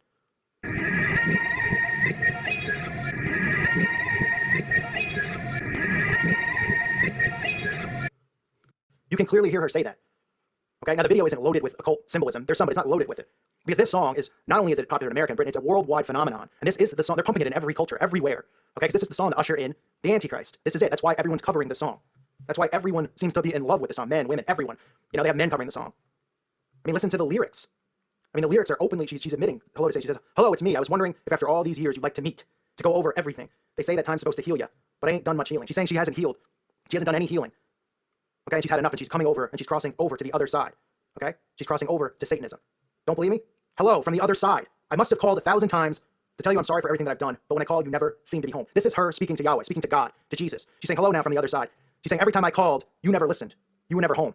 Because that's how the Satanists feel. They feel like God betrayed us. He left us here, and he made all these strict rules that were too hard for us to live by, and he betrayed Satan by throwing him out of heaven. That's how they feel. They're angry at God. As is Satan, God's enemy. And now they're on his side. It's right there. It's right in the lyrics. She's not talking about some random boyfriend. People need to get past. Every song is about a breakup, about a husband, a boyfriend and a girlfriend, or some kind of a breakup in love. That's what every song is about. They're not talking about a breakup between a boyfriend and a girlfriend. They're talking about the breakup. They're talking about God and the devil, the two opposing sides. That's what they're talking about. Of course, if you're not Christian, you're going to think something like this is just out of the realm of possibility because you're naive and you're playing along right into their hands because they've tricked your soul to not believing in Christ. But if you are Christian, you have to understand. Just look at the album. Look at the pictures. Adele with the hand over the eye. All the artists do that. That's their way of letting each other know that they're in, that they're a part of it. They're all part of it, and they're letting you know. And they're rubbing it in your face. They don't care about you. Stop caring about them. Stop giving them power. We're giving them power by worshiping their music, by clapping when they appear in a room, by crying when we see these people. It's sick. The false idol worship is sick. You need to get back to worshiping Christ. He's the only one you should look up to, the only one you should admire. He died for your sins. What did these people do? They took money out of your pocket and caused you to be obsessed with them. Oh, I'm sure Adele's music comforts you. It's a spell. It is witchcraft, period. Laugh all you want if you're somebody who thinks that there's no such thing as witchcraft. 100 years ago, people were still getting hung on trees for practicing witchcraft and the occult. Are those stories made up? No. Oh, all of a sudden witches got together and said, you know what? Let's give up witchcraft because I don't want to get hung. Obviously, witchcraft works because they practiced it for centuries, going back to ancient Egypt. Okay? All of these people practiced it, so obviously it worked for them. And they saw results, and they saw things happen that were supernatural. Okay? Otherwise, they wouldn't be doing it. They would just say, well, this didn't work. What's next? Okay, so clearly it works. Jesus warns about it. He warns about magic and these people and what they're going to be doing. Okay, so 100 years ago, while magic was still working and Christians were casting them out, they didn't just get together as a group somewhere in the woods and say, let's stop practicing witchcraft because I don't want to die. They said, what can we do? We have to think of something. Well, let's hide. We're going to hide it from everyone, first of all. And we're going to put it in the music. And we're going to put the world under a spell. And we're going to get in positions of power. And we're going to run everything. And that's how this matrix that we live in works. The world is thousands of years old. Only the last 100 years has it been like this, where you work 40, 45 hours a week doing something pointless, sitting at a desk doing nothing. When God talks about work in the Bible, he's talking about harvesting. He's talking about finding firewood to keep your home warm, building a home. He's talking about stuff like that. He's not talking about answering cold calls or sales calls. That's not work. It's slavery to them. Slavery to the system.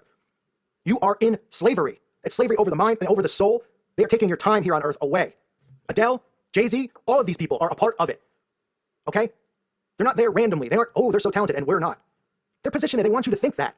As they cast these spells on us with backmasking, with just the basic lyrics in the song, with this idol worship that we all seem to have over these musicians and these actors. Ooh, where was Brad Pitt vacationing this weekend? Find out after the commercial. Who gives a shit where Brad Pitt was vacationing? Who cares? People seem to. Christians seem to. And then they go, well, wait, no, I'm not really worshiping. I mean, I'm just watching it.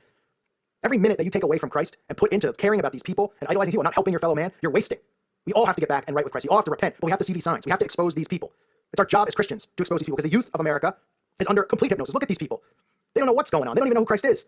They are worshiping these people, wanting these jobs that aren't attainable. You're not becoming an actor or a musician and making money unless you're in the occult, period. I don't care how great you are in your student films or your student plays or what great writing that you've done. If you're not in the occult and you're not pushing the propaganda that they want you to push, you're not making it anywhere. If the script doesn't have the same message in every movie, which they push over and over, false alien attacks, lust, all this crap that they push. That's why there's no new films, there's no new ideas, because they won't allow there to be new ideas. Even the indie films, they control them. Wake up.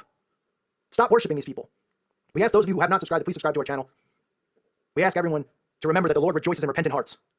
Jesus Christ is Lord. He is King. He is the only way and the only truth. We wish blessings on you and your families. God bless you. Peace be with you. This is a call for an uprising. We welcome you to today's show. We ask those of you who have not subscribed to please subscribe to our YouTube channel as we continue to expose the satanic Illuminati agenda and the Antichrist system in which we live in. And if you haven't subscribed to our backup channel, I ask you to subscribe there as well as I continue to expose the satanic movement, the risks increase of this channel getting deleted and taken down by YouTube or Google. So it'll be good to have you guys connected still on the backup channel so we can continue this movement of exposing the satanic system that we live in. Today I want to talk about Jared Leto. He's just another Illuminati puppet, another Illuminati shill. As I continue to expose these false gods, it might seem repetitive, but trust me, in the process of awakening, okay, it helps greatly to constantly see person after person after person after person in these positions of quote-unquote celebrities, as they claim to be, or I should say as we're told they are, and how they continue to use these symbols, because your brain starts to realize this isn't a coincidence. This isn't just something that's happening once in a while. It's constant. They're doing it everywhere, and it's all of them that are in on it. Even the actors or musicians that you may have liked. You have to stop worshiping these false idols and pull away and get back to the scriptures and get back to Christ. So today I want to talk about Jared Leto. I mean, there are photos after photos of this guy just flashing the 666 symbol, magazine cover after magazine cover, with him doing the all-seeing eye, the 666 over his eye, okay, or holding a hand over his eye, revealing the all-seeing eye. And one, you'll even see him doing the hand over his eye, wearing a ring with the all-seeing eye on it. And like I said many times over in these videos, do you really believe it's a coincidence? These are billion-dollar companies that are doing these photo shoots. Do you think he's going in there saying, hey, I'd really like to put my hand over my eye or flash the AOK sign, also known as the 666 sign, the mark of the beast? Of course not. It's planned. The people in the positions of power at these magazine places, they're all in on it.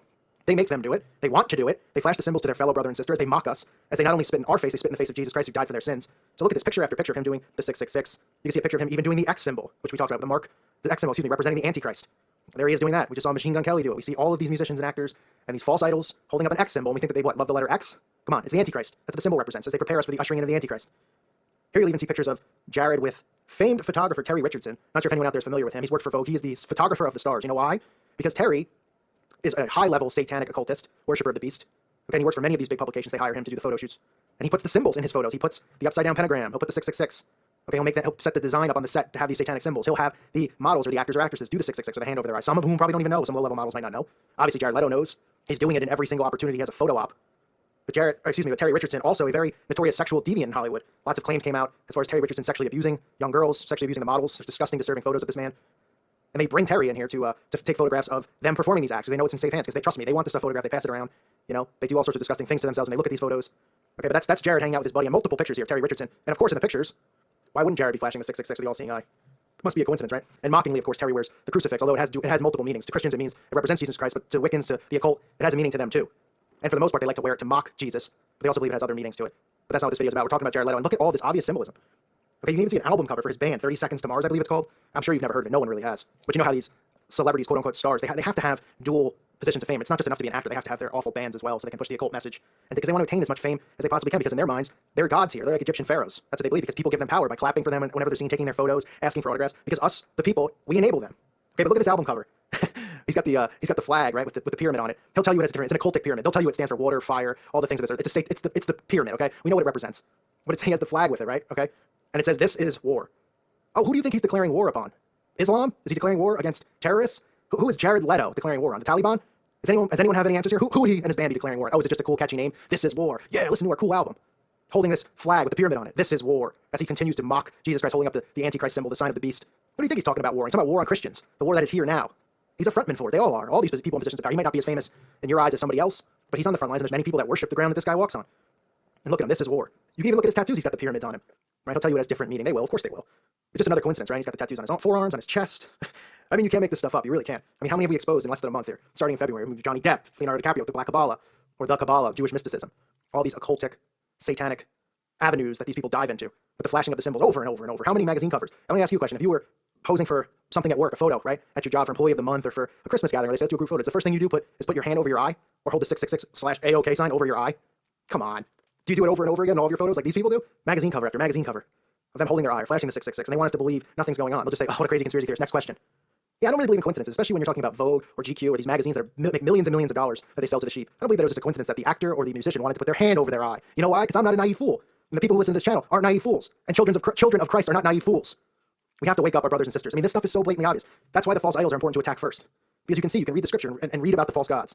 And the Egyptian gods are these people. They think that they're the Egyptian gods. They think that they're gods on earth. They learn it in the Masonic lodges. They teach it. You are your own God. And then we enable them by buying their albums, by watching them on TV, by asking for autographs, by clapping when they enter a room. Jesus Christ has the power to destroy them, and he will if they don't repent and come back to our Father. But we also have the power to take the power away from them by exposing them. So share this with your friends. Just say, look, I'll show you 20 actors that do the same thing. You're telling me that they all just happen to love pyramids and they all love to put their hand over their eye, or that it's some artistic expression on each magazine cover? As if the photographer doesn't want to do something original and new. If he's some so-called artist, he wouldn't say, let me try something that's never been done before. Oh, let's just put your hand over your eye because everyone else is doing it. It's occultic messaging. Okay, they're showing you their allegiance to Satan, their allegiance to the occult, and that's what it really is. So we can't be fooled by these people. We have to expose them. All power, all glory goes to Jesus Christ. He will take care of them. But in the meantime, we need to bring our brothers and sisters back to our Father. Because like I've been saying, one soul that you bring back is worth more to our Father than anything else that you'll ever store up here on earth. $1 million, 50 cars, okay? Helping someone cross the street. God wants you to bring souls back to him because they've all been led astray. They've all been tricked by the devil and his magic and these awful, awful people, these awful occultists that we call stars and celebrities, these sick, sick people who lust for fame, who lust for money, who have betrayed our Father in heaven, who have betrayed the name of Jesus Christ and spit in the face of the Holy Spirit. We need to fight back, okay? Thank you for listening to today's show. God bless you and may peace be with all of you. This is a call for an uprising. We welcome you to today's show. We ask those of you who have not subscribed to please subscribe to our YouTube channel as we continue to expose the satanic Illuminati agenda. I want to do an episode on something it's not new, it's not fresh, but I mentioned it during the review of the Brit Awards, and that is this girl band called Little Mix. And they have this song called Black Magic. Okay, yeah, obviously we know what it's about, right? It's pretty obvious, black magic, but it needs to be discussed because it is so disgusting and so blatantly obvious. The plot of the music video, these girls, these dorky girls, you know, they want the hot guys in school. They want to fall in love. They want them to fall in love with with the nerdy girls. So the nerdy girls are craving the attention and the love and the admiration of their classmates, and especially of these so-called popular guys, right? Which is one of the reasons that most of these people get into witchcraft, because they're such losers to start. They're just craving and lusting for all of these things of the earth, and they try magic. But the plot is that, right? So little girls can watch this.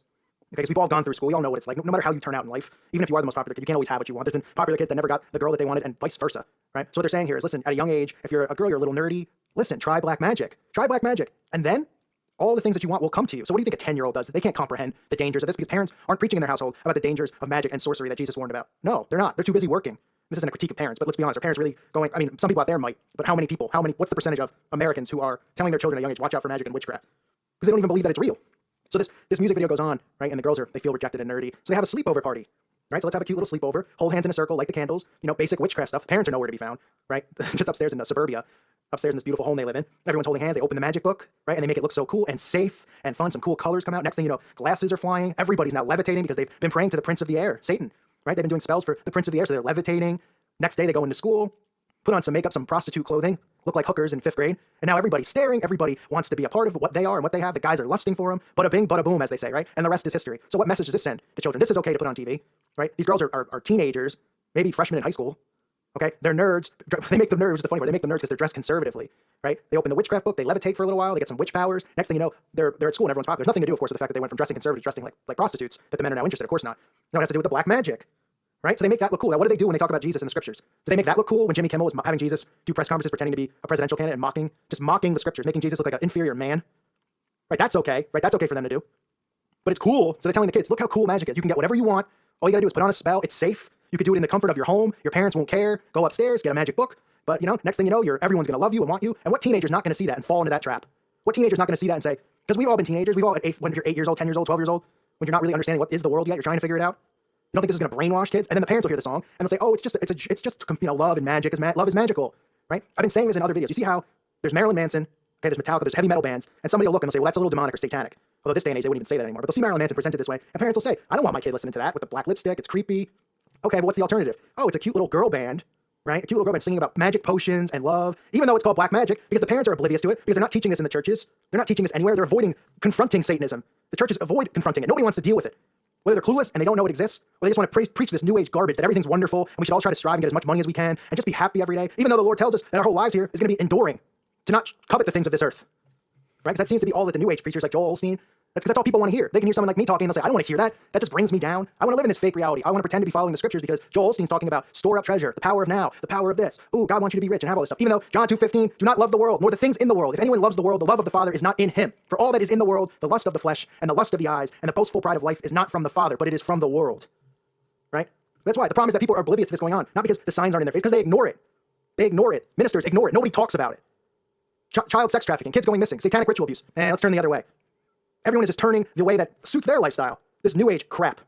And we have these sorcerers and these witchcraft, these bands. What is this, a coincidence? Go listen to the video I did called Music Magic. How many songs did I listen to talk about magic? Other people commented on my wall with songs that I missed that I didn't even know. Red Hot Chili Peppers had a song. There's so many. Black magic. Must be a coincidence. Revelation 21:8. But for the cowardly and unbelieving and abominable and murderers and immoral persons and sorcerers and idolaters and all the liars, their part will be in the lake that burns with fire and brimstone, which is the second death. These people will get theirs, but don't allow them to take souls that you know, whether it's your own or a family member's or a friend, or even, we all care about every human soul, people we don't know. It's heartbreaking. But again, look at this video. Doing black magic in school. Can't say God in school, by the way. Can't say God or mention God or Jesus in school because that goes under quote-unquote religion, right? But you can talk about black magic in school. You can even perform rituals there. There's freedom of religion for witches, right? Because it doesn't go under that umbrella of religion. It's disgusting. This band, what an abomination. Talentless hacks, prostitutes, prostituting this garbage, blasphemous garbage about black magic and making it look quirky and cool and fun. Not showing the dark side of it, right? Not showing the Marilyn Manson side or the black colors and all that and the darkness. Showing it poppy and cute and cool. And you get what you want if you do magic. Brainwashing little girls everywhere into looking to join covens. That's what it does. We have to stay strong. We have to expose this stuff. Every hour of every day I can find content from the mainstream media pushing this black magic, pushing magic, making it cool, right? But again, Jesus, nowhere to be found. Can't mention him. But if he is mentioned, he'll be ridiculed and mocked. Even though he's the Messiah, he'll be ridiculed and mocked like he was just some man that lived. No big deal. We'll make fun of him on Jimmy Kimmel, and Stephen Colbert will make fun of him constantly. Not part of an agenda or anything. But when it comes to magic, well, magic's pretty exciting, right? Give me a break. You can take your magic. I'll tell you where you can stick it. I get a little heated talking about this stuff because too many children are being brainwashed into accepting the occult. This is a gateway. Listen to my interview with Zach King. This is the kind of stuff that is a gateway into getting children to try magic. That's what this is. Let's keep our eyes open. All glory and praise goes to Jesus Christ, our Lord and Savior, and our Father Yahweh in heaven. Thank you for listening to today's show. God bless you. May peace be with you. If you've ever had this feeling that something was terribly wrong with the world that we live in, but you couldn't figure out just what it was, then you've come to the right place. Secret societies, mystery religions, and the Illuminati have been controlling our reality since the beginning of time. But not anymore, because there is an awakening happening, and you are about to become a part of it. Wake up, because this is a call for an uprising. Just happened to be talking to a friend. I used the word Beatles as a remote thing, not as what I think, as Beatles as though those other Beatles, like other people say it. I just said they are having more influence on kids and things than anything else, including Jesus. But I said it in that way, which is the wrong way. Yeah. Some teenagers have said that have repeated your statement. So the Beatles, I like the Beatles more than Jesus Christ. What do you think about that? Well, originally I was pointing out that fact in reference to England, that we meant more to kids than Jesus did, or religion at that time. This is a call for an uprising. Welcome to today's show. Today's show is about the Beatles, one of the first real bands that became social agitators for the Illuminati. They were put there primarily as a test to see if they could use these false idols through the television set, through their music, to influence and persuade the masses into following their agenda. And guess what? It worked. Former MI6 agent John Coleman, in his book Committee of 300, admits that they were a psychological operation created at Oxford with the intent of using them to promote and push and influence their agenda, which was the New Age agenda, which they ushered in with the Beatles, who I might add, the Beatles, just a short time before they became a famous band, were actually just a cover band who performed in the Red Light District. Okay, this was an anti-Christian movement they started with the Beatles. They presented them as an anti-establishment band, but of course they were pushed in the mainstream, so they couldn't have been too much of an anti-establishment band, but they made them look cool. They conditioned the masses into thinking they were the greatest band of all time. They're still relevant today because they were a successful Illuminati propaganda machine that they used to persuade the masses, so they still continue to use them and shove them down your throat, and they're presented as the greatest band of all time, of course, because the Illuminati are proud of what they created with the Beatles. Paul was on record as saying Christianity didn't fit with his life. John Lennon, Christianity will go. It will vanish and shrink. I need not argue that. I am right and will be proved right. That was John Lennon on Christianity. So they're pushing this free love, drugs, rock and roll, right, out with God's law, and in with the do what thou wilt movement, which we discussed with Aleister Crowley. Right? Aleister Crowley was known as the Beast. The Beatles, of course, like many other musicians, followed his teachings, including the law of reversals. That's why a lot of the Beatles albums you can backmask and find occultic messages in those songs. Crowley also appears on the cover of Sgt. Pepper's, right? Because the Beatles said that they wanted to put their heroes on the cover, so they put Aleister Crowley, Karl Marx, just some satanic slime on the cover of the album. Is that a coincidence? Aleister Crowley admitting in his book that the strongest form of magic is child sacrifice and pedophilia with a young child, and orgasming, and doing the spell at the same time.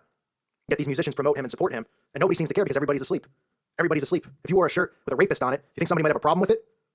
Well, only if the media pointed it out to everybody. That's the only way. Otherwise, nobody would even know or care. They say, oh, who cares? But unless the media tells you to care, you don't care. The people don't care. With this Crowley right on the cover, along with Karl Marx, like I mentioned, you can also see various occult symbols in some of their album covers. Like Yesterday Today, the alternate album cover, just features the Beatles covered with a dead baby. Well, they're holding dead baby dolls. Right? They're all holding it, smiling. It's a nice little pose, right? Holding dead babies' arms and heads and stuff like that. Especially since we know what a dead child means to the occult. We know what abortion sacrifice means to the occult. We know what sacrificing a child to Baal means to the occult. So they have that on the cover. Then for a promotional photo for Yellow Submarine, you have Paul McCartney doing the 666. Then there's their songs where you can find occultic meanings in their music, such as Lucy in the Sky. Okay, it's about Lucy in the Sky with diamonds. It's about Lucifer. Lucy is Lucifer. That's who they're referring to. Not some girl up the road named Lucy. Nope, they're referring to Lucifer. Then they have the song Across the Universe, which talks about demonic possession. That's what that song's about. Across the Universe is about demonic possession. And nothing more than demonic possession. Because as we know, these musicians, all of these Satanists, perform rituals to be demonically possessed, and they are under demonic possession. So you get the Beatles, right, one of the biggest bands of all time, one of the first bands. People, of course, are getting very defensive of this. They think that it's just musicians from today that are the ones doing it, when it's the entire music industry. It always has been the entire music industry. Okay, they learned of the power of music and how they could put spells on you through music, and then the advent of the television really helped them out more, because they could create these people as false idols. They use them as social icons, using them to push you and direct you into what they want you to follow. So they put the Beatles out there, and they say that they're the greatest band of all time, then you regurgitate it. The Beatles say, peace, love, rock and roll, man. We don't want this. They ushered in the hippie movement, the free love movement, where everybody was doing drugs and these things. Everybody was starting to move against God. The Beatles ushered that in. They were created to do that. They're still relevant today. Is it because their music is so outstanding? It's because they want it still there. It's still conditioning that works. It's worked since the beginning. And they're idols, they're major false idols, because the Illuminati created them, and they still want them to be relevant, because that's their creation. Is Aleister Crowley on the cover of Sgt. Pepper's, is that a coincidence? He was just thrown in there randomly? This man who practiced black magic, occult magic, sex magic. The Beatles, of course, had their magical mystery tour, so even referring to magic, like we've discussed on this channel many times. But think about what the Beatles really represented socially, that new movement that they represented, the New Age movement, because we're still in the New Age movement, right? This anti-Christianity, just be a good person, be cool, man, don't care about, just whatever, man, let's get high, or let's have a great time, or, we don't need the restrictions of God's law. The Beatles represented that, and you can see it in all the signs, the album covers, the lyrics of their songs, the backmasking that they've done, and the fact that they're still talked about today, that they're still immortalized today. This many years later, they're still talked about, still referenced all the time, socially. They still talk about them on TV and make them seem relevant. Why do you think that is? Do you honestly really think it's because they're the most talented band ever, or something stupid like that? Of course not. You don't get to a level like that, such as the Beatles especially. You don't get to any level now in music without being a part of it, without being a part of the satanic occult. But you definitely don't get to an immortalized level, such as the Beatles, okay, without being deep-rooted in the occult, without worshiping Satan, period. You can talk about John Lennon and why was he killed and stuff like that. People ask all the time about Pym and JFK, and how were they a part of it and then get killed? Well, there's lots of reasons behind those sorts of things. Okay, you don't think that there's arguments within the occult? You don't think somebody might be tempted to leak something out and then they have to kill them? Of course, there's still arguments and there's still issues inside of their pyramid, power issues, trust issues. And I'm not going to get into who or why John Lennon was assassinated, or if he was going to leak any information on the Illuminati like some people believe. We're not going to get into the other theories about how Paul McCartney, the original Paul McCartney, died and he was replaced by a clone. Okay, those are all things that have been discussed that you can research yourself. But I'm here just to point out the blatantly obvious Illuminati symbolism in all of the Beatles' works. It's all in plain sight. There's many, many things. It's not just like it's one thing, right? The Crowley thing is a massive thing. I mean, Crowley is a Satanist to the core. They still use his books on black magic and sex magic. They still worship him. He wasn't there in the album cover as a coincidence. You can look at the quotes by John Lennon. Again, I'll quote what he said. Christianity will go, it will vanish and shrink. I need not argue that. I am right and will be proven right. Yeah, well, screw you, buddy. Okay? Because Christianity's not going anywhere. They're going to have to kill us off to get rid of it. Because I know for sure, myself, that I will never betray Jesus Christ. I will never turn my back on him. And I know many people who subscribe to this channel will not turn their backs on Jesus Christ. You will have to kill us to be proven right, Mr. Lennon, which ironically is what ended up happening to you by your own brothers in the occult. But Christianity, we will not allow it to die. And if Christianity did die and they killed us off before the end times, our Father would intervene, because this world is not going to run without the scriptures in it, without the message of our Father, without the message of Jesus Christ. It will not go on without the scriptures here. So sorry, Mr. Lennon. I think you were either misquoted, maybe you were high on LSD, pal. But Christianity is not going anywhere. You guys are going somewhere, all of you, Satanists, and that is straight to hell. So enjoy your time here storing up treasure. Enjoy it, because it's not going to last much longer. I thank you for listening to today's show. God bless you all. Peace be with you. If you've ever had this feeling that something was terribly wrong with the world that we live in, but you couldn't figure out just what it was, then you've come to the right place. Secret societies, mystery religions, and the Illuminati have been controlling our reality since the beginning of time. But not anymore, because there is an awakening happening, and you are about to become a part of it. Wake up, because this is a call for an uprising. This is a call for an uprising. Today's show is about the Beatles, one of the first real bands that became social agitators for the Illuminati. They were put there primarily as a test to see if they could use these false idols through the television set, through their music, to influence and persuade the masses into following their agenda. And guess what? It worked. Former MI6 agent John Coleman, in his book Committee of 300, admits that they were a psychological operation created at Oxford with the intent of using them to promote and push and influence their agenda, which was the New Age agenda, which they ushered in with the Beatles, who I might add, the Beatles, just a short time before they became a famous band, or actually just a cover band, who performed in the Red Light District. Okay, this was an anti-Christian movement they started with the Beatles. They presented them as an anti-establishment band, but of course they were pushed in the mainstream, so they couldn't have been too much of an anti-establishment band, but they made them look cool. They conditioned the masses into thinking they were the greatest band of all time. They're still relevant today because they were a successful Illuminati propaganda machine that they used to persuade the masses, so they still continue to use them and shove them down your throat, and they're presented as the greatest band of all time, of course, because the Illuminati are proud of what they created with the Beatles. Paul was on record as saying Christianity didn't fit with his life. John Lennon, Christianity will go. It will vanish and shrink. I need not argue that. I am right and will be proved right. That was John Lennon on Christianity. So they're pushing this free love, drugs, rock and roll, right, out with God's law, and in with the do what thou wilt movement, which we discussed with Aleister Crowley. Right, Aleister Crowley was known as the Beast. The Beatles, of course, like many other musicians, followed his teachings, including the law of reversals. That's why a lot of the Beatles albums you can backmask and find occultic messages in those songs. Crowley also appears on the cover of Sgt. Pepper's, right? Because the Beatles said that they wanted to put their heroes on the cover, so they put Aleister Crowley, Karl Marx, just some satanic slime on the cover of the album. Is that a coincidence? Aleister Crowley admitting in his book that the strongest form of magic is child sacrifice and pedophilia with a young child, and orgasming, and doing the spell at the same time. Yet these musicians promote him and support him, and nobody seems to care because everybody's asleep. Everybody's asleep. If you wore a shirt with a rapist on it, you think somebody might have a problem with it? Well, only if the media pointed it out to everybody. That's the only way. Otherwise, nobody would even know or care. They say, oh, who cares? But unless the media tells you to care, you don't care. The people don't care. But there's Crowley right on the cover, along with Karl Marx, like I mentioned. You can also see various occult symbols in some of their album covers. Like Yesterday, Today, the alternate album cover, just features the Beatles covered with a dead baby. Well, they're holding dead baby dolls. Right? They're all holding it, smiling. It's a nice little pose, right? Holding dead babies' arms and heads and stuff like that. Especially since we know what a dead child means to the occult. We know what abortion sacrifice means to the occult. We know what sacrificing a child to Baal means to the occult. So they have that on the cover. Then for a promotional photo for Yellow Submarine, you have Paul McCartney doing the 666. Then there's their songs, where you can find occultic meanings in their music, such as Lucy in the Sky. Okay, it's about Lucy in the Sky with diamonds. It's about Lucifer. Lucy is Lucifer. That's who they're referring to. Not some girl up the road named Lucy. Nope, they're referring to Lucifer. Then they have the song Across the Universe, which talks about demonic possession. That's what that song's about. Across the Universe is about demonic possession. And nothing more than demonic possession. Because as we know, these musicians, all of these Satanists, perform rituals to be demonically possessed, and they are under demonic possession. So you get the Beatles, right, one of the biggest bands of all time, one of the first bands. People, of course, are going to be very defensive of this. They think that it's just musicians from today that are the ones doing it, when it's the entire music industry. It always has been the entire music industry. Okay, they learned of the power of music and how they could put spells on you through music, and then the advent of the television really helped them out more, because they could create these people as false idols. They use them as social icons, using them to push you and direct you into what they want you to follow. So they put the Beatles out there and they say that they're the greatest band of all time, then you regurgitate it. The Beatles say, peace, love, rock and roll, man. We don't want this. They ushered in the hippie movement, the free love movement, where everybody was doing drugs and these things. Everybody was starting to move against God. The Beatles ushered that in. They were created to do that. They're still relevant today. Is it because their music is so outstanding? It's because they want it still there. It's still conditioning that works. It's worked since the beginning. And they're idols, they're major false idols, because the Illuminati created them, and they still want them to be relevant, because that's their creation. Is Aleister Crowley on the cover of Sgt. Pepper's, is that a coincidence? He was just thrown in there randomly? This man who practiced black magic, occult magic, sex magic. The Beatles, of course, had their magical mystery tour, so even referring to magic, like we've discussed on this channel many times. But think about what the Beatles really represented socially, that new movement that they represented, the New Age movement, because we're still in the New Age movement, right? This anti-Christianity, just be a good person, be cool, man, don't care about, just whatever, man, let's get high, or let's have a great time, or, we don't need the restrictions of God's law. The Beatles represented that, and you can see it in all the signs, the album covers, the lyrics of their songs, the backmasking that they've done, and the fact that they're still talked about today, that they're still immortalized today. This many years later, they're still talked about, still referenced all the time, socially. They still talk about them on TV and make them seem relevant. Why do you think that is? Do you honestly really think it's because they're the most talented band ever, or something stupid like that? Of course not. You don't get to a level like that, such as the Beatles especially. You don't get to any level now in music without being a part of it, without being a part of the satanic occult. But you definitely don't get to an immortalized level, such as the Beatles, okay, without being deep-rooted in the occult, without worshiping Satan, period. You can talk about John Lennon and why was he killed and stuff like that. People ask all the time about him and JFK, and how were they a part of it and then get killed? Well, there's lots of reasons behind those sorts of things. Okay, you don't think that there's arguments within the occult? You don't think somebody might be tempted to leak something out and then they have to kill them? Of course, there's still arguments and there's still issues inside of their pyramid, power issues, trust issues. And I'm not going to get into who or why John Lennon was assassinated, or if he was going to leak any information on the Illuminati, like some people believe. We're not going to get into the other theories about how Paul McCartney, the original Paul McCartney, died and he was replaced by a clone.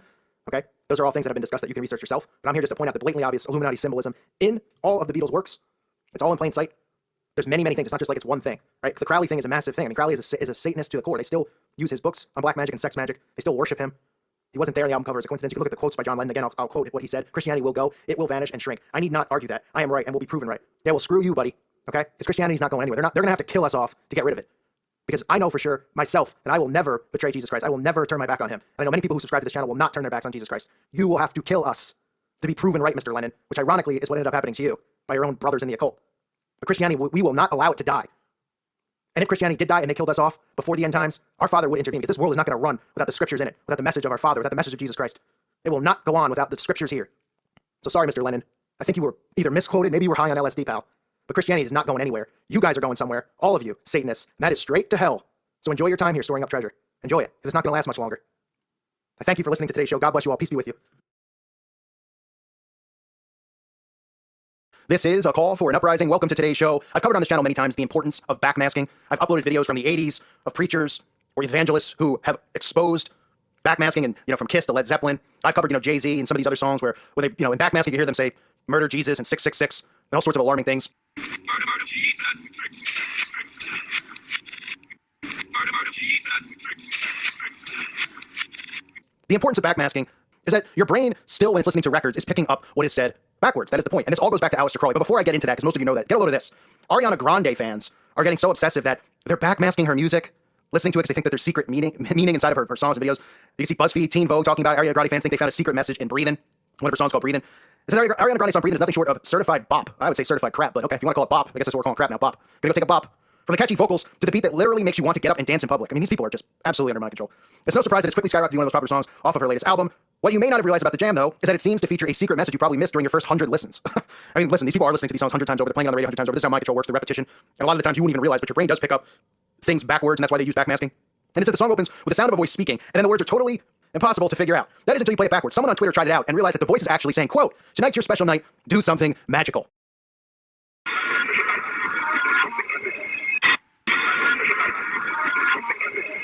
Well, what a surprise, right? I mean, I'm showing you stuff every single day about magic all over the place. Everywhere you look, the word magic is being used. From people practicing magic, we have people openly admitting to being witches, to every Disney movie being about magic, to every song being named magic. Go through my channel, put the word magic in the search. Well, I don't know if it'll show up through magic in the search because some of the titles don't have the word magic in it.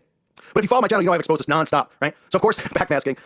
Hers would say, "Tonight's your special night, do something magical," promoting it to people out there do something magical. And it says the phrase itself is cute and inspiring. Well, of course it is, right? But that's not the only thing amazing about it. Fans are now convinced that the voice belongs to Ariana's grandfather, who passed away in 2014. And many of them are feeling pretty emotional over the whole thing. So our fans are crying and hysterically emotional because her dead grandfather is putting on a backmasking spell on them. Now some of you will go, "I don't understand, what is all this stuff with backmasking and doing things in reverse?" What's the law of reversal?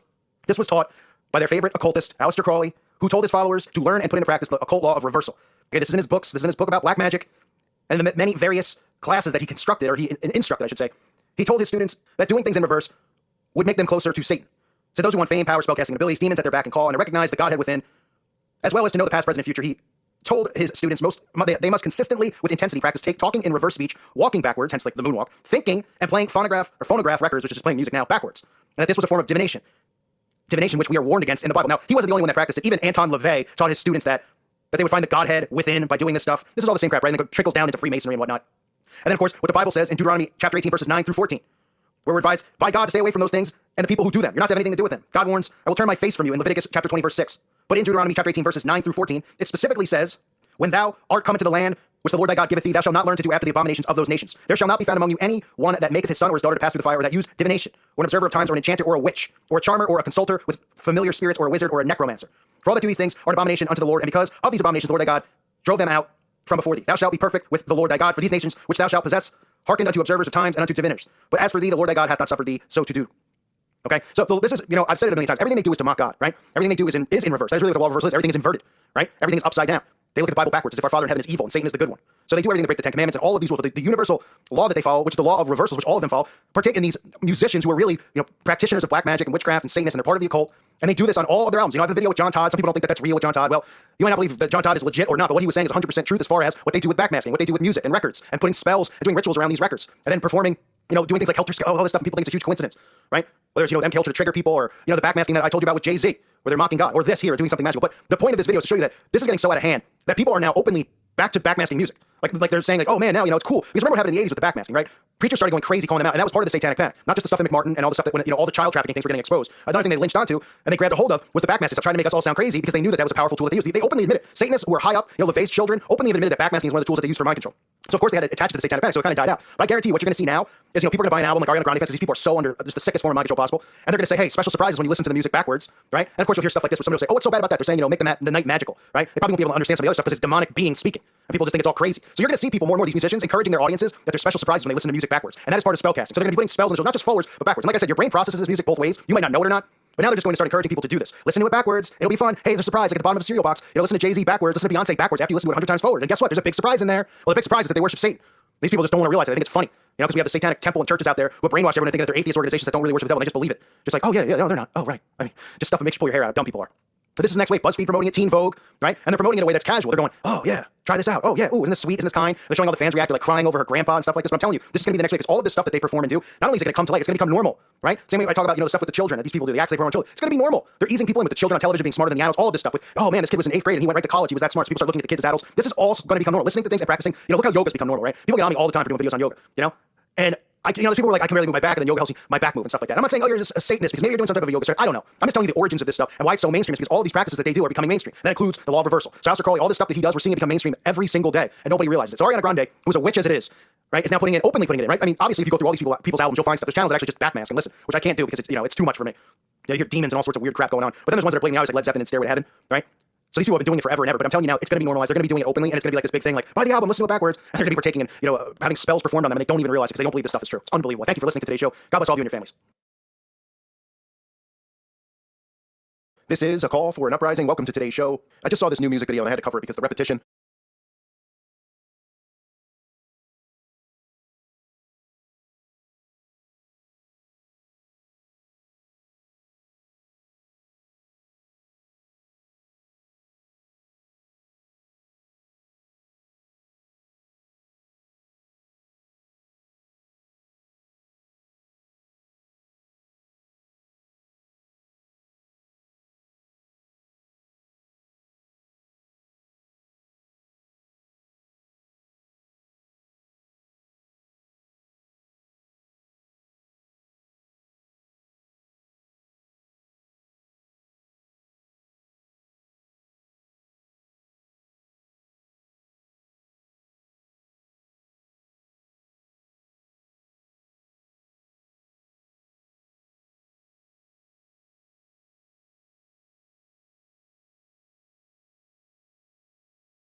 and the ridiculousness of it all is right in our faces. And that is a video by the Black Eyed Peas. I'm sure you've all heard of them before. That's the band that has Fergie in it, and this guy who refers to himself as Will I Am. Just, more mocking of our Father in heaven with the I Am. And, just another video where I guess these guys just love pyramids, folks. I mean, it must just be me. I'm crazy. I'm coming up with this stuff off the top of my head. I've got nothing better to do, right? We got most of these guys doing eyeball worship, right? Because they all want to be optometrists, or they do, bathtub rituals, or they do, this stuff is just unbelievable, right? Because it's just, we're seeing it over and over and over, and people still don't want to wake up to it. Now, this band, they have album covers where you can see them holding up the 666 sign. You can see them holding their hands over their eyes, doing the, Illuminati all-seeing eye. You can see Fergie wearing the black and white Masonic checkerboard. Okay, this is all constant repetition from all these musicians. They're letting you know that they serve these secret societies. They worship Lucifer. That is who they worship, and they believe, God, our Father in heaven is evil, and that Lucifer is the real God of this world. And these people are just sick, and they're a bunch of losers. And I'll show you this music video. It's just pure crap, is what it is. So you'll see right off the bat, right? You'll see the pyramid flying in the sky, right? This is just artistic expression, of course, because, these people, their favorite shape happens to be, we all are supposed to have favorite shapes, right? I don't think much about shapes, but, if I was going to do a music video, I definitely would put, rectangles and rhombuses in there and all sorts of shapes because, that's what artistic people do nowadays. So you see the pyramids just everywhere. They're singing in front of the pyramids, if you want to call it singing, standing in front of the pyramids over and over and over. And then, of course, we get some of the, some of the stuff is just so in our faces, right? And this is a symbol that I've exposed before, but you don't see it too often in music videos. And that is the obelisk, okay? You'll look at it and you'll say, oh yeah, like the Washington Monument, right?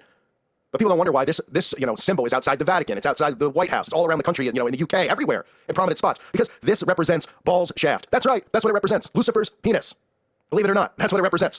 The obelisk, okay? Phallus worship. And the Washington Monument, in case anybody's wondering, is 666 inches in width and 6,660 inches in height. Inches. Okay, you think that's a coincidence as well? That right out? Come on with this stuff. But I guess, the Black Eyed Peas just they absolutely love the obelisk. Okay, this is just, all this video is Egyptian worship. And that's where the roots of this goes back to. The Book of the Dead, okay, satanic worship. These Egyptian losers that they worship. You'll see throughout the video, they're constantly showing us the, what I refer to as the dog god that they worship. But they'll tell you his name is Anubis. Look at this thing, right? And Anubis is supposedly the lord of the underworld, right?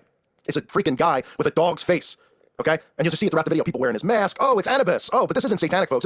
This is history, right? This is Egyptian culture, right? They'll try to tell people that, this is just, this is where their roots are from and stuff like that. This is all satanic worship. Anubis, the lord of the underworld. Do you think that's a positive thing? The lord of the underworld who happens to have a dog face? And these people worship this turd. Oh, Anubis. Look at Anubis and his dog face. Really? People are just absolute losers.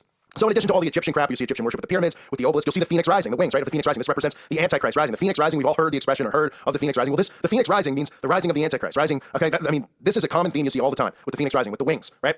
We see right outside of the World Trade Center, after the attacks, what do they build? They build the Oculus, right? They call it the Oculus.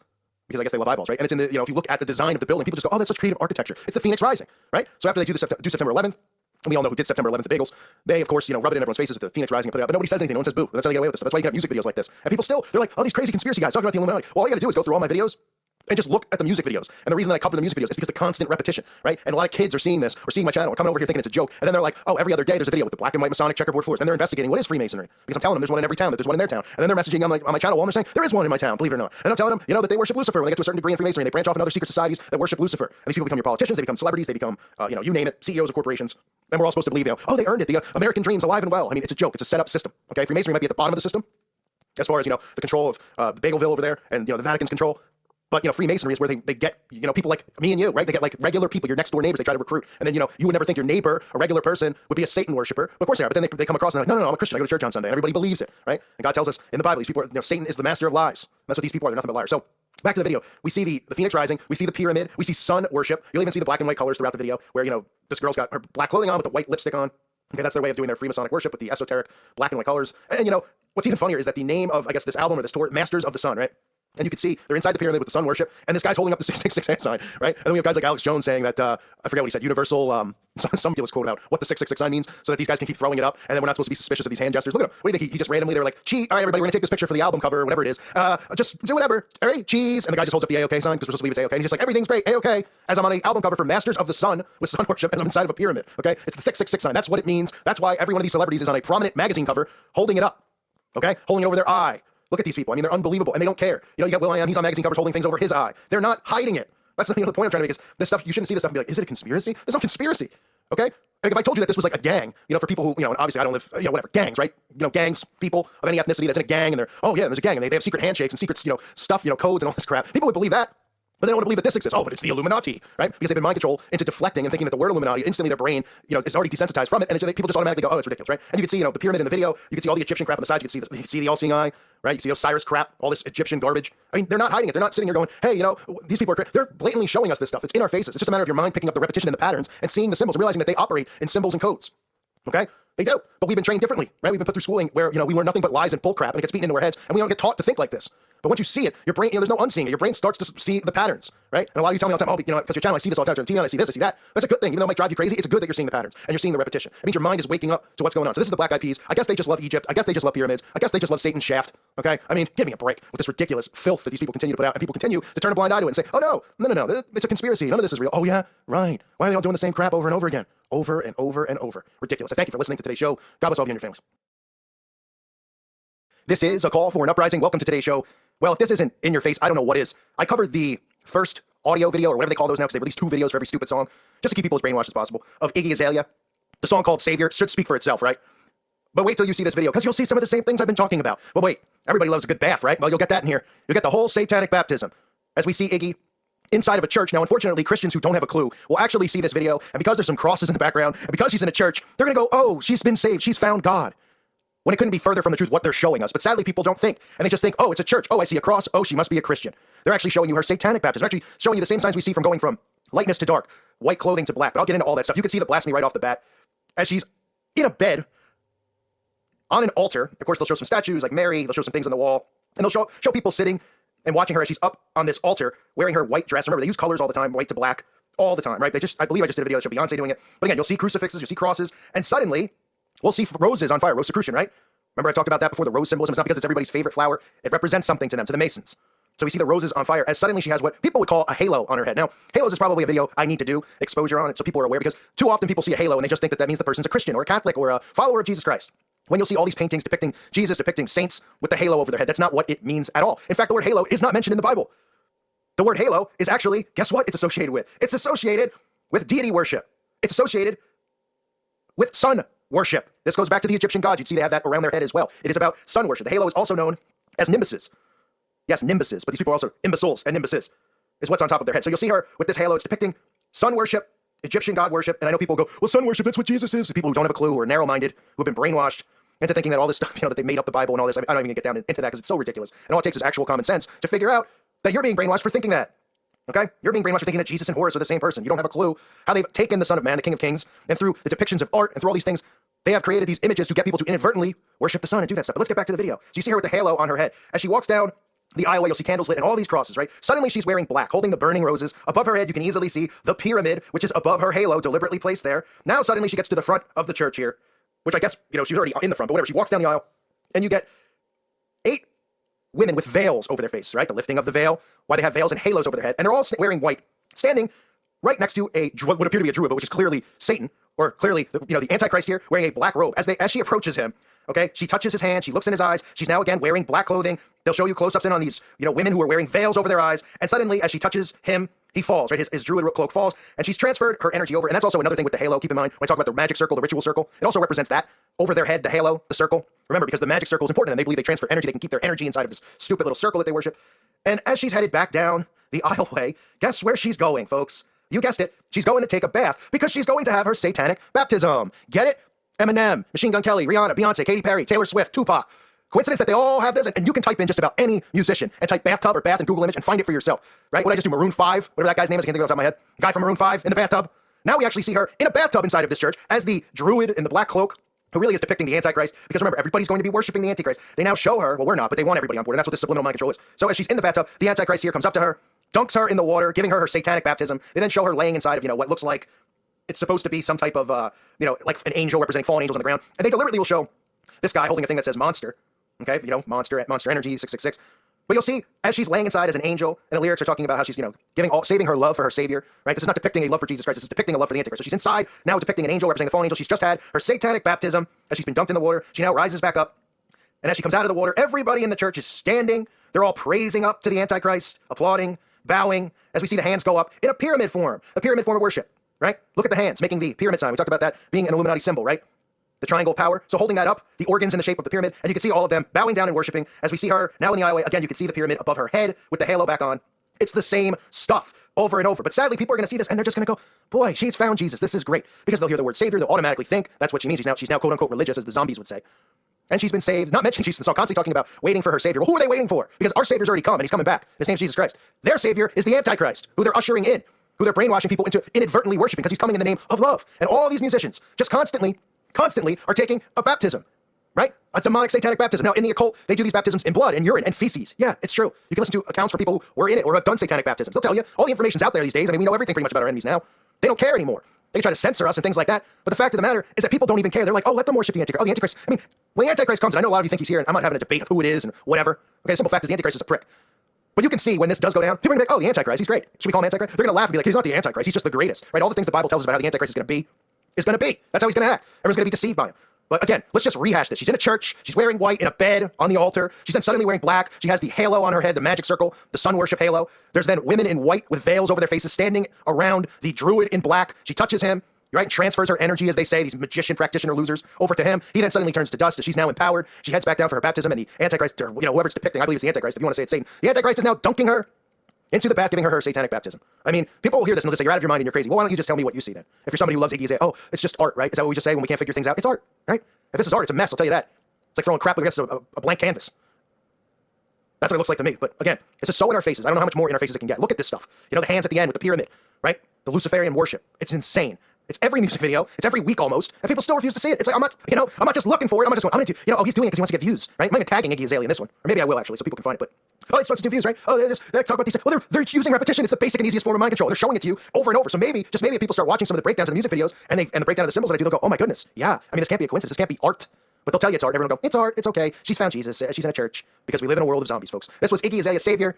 I hope, I exposed it well enough for you to understand. I mean, just my mind's running a mile a minute. This stuff just drives me nuts. It is so in our faces, it's ridiculous. But I'm sure tomorrow there'll be another video up, maybe from someone like Eminem or whoever there is in the rotation right now with the same stuff. You know, what do we have? Eminem walking on water a few months ago. Selena Gomez walking on water. People don't see the common themes here, right? God versus the devil. It's the oldest story ever, right? Good versus evil. Yet sadly, people are going to be cheering for the devil in the end times and wanting to be on his side. These people, because they're insane and they're selfish and they refuse to be told what to do. It's the do without wilt mindset, folks. Thank you for listening to today's show. God bless all of you and your families.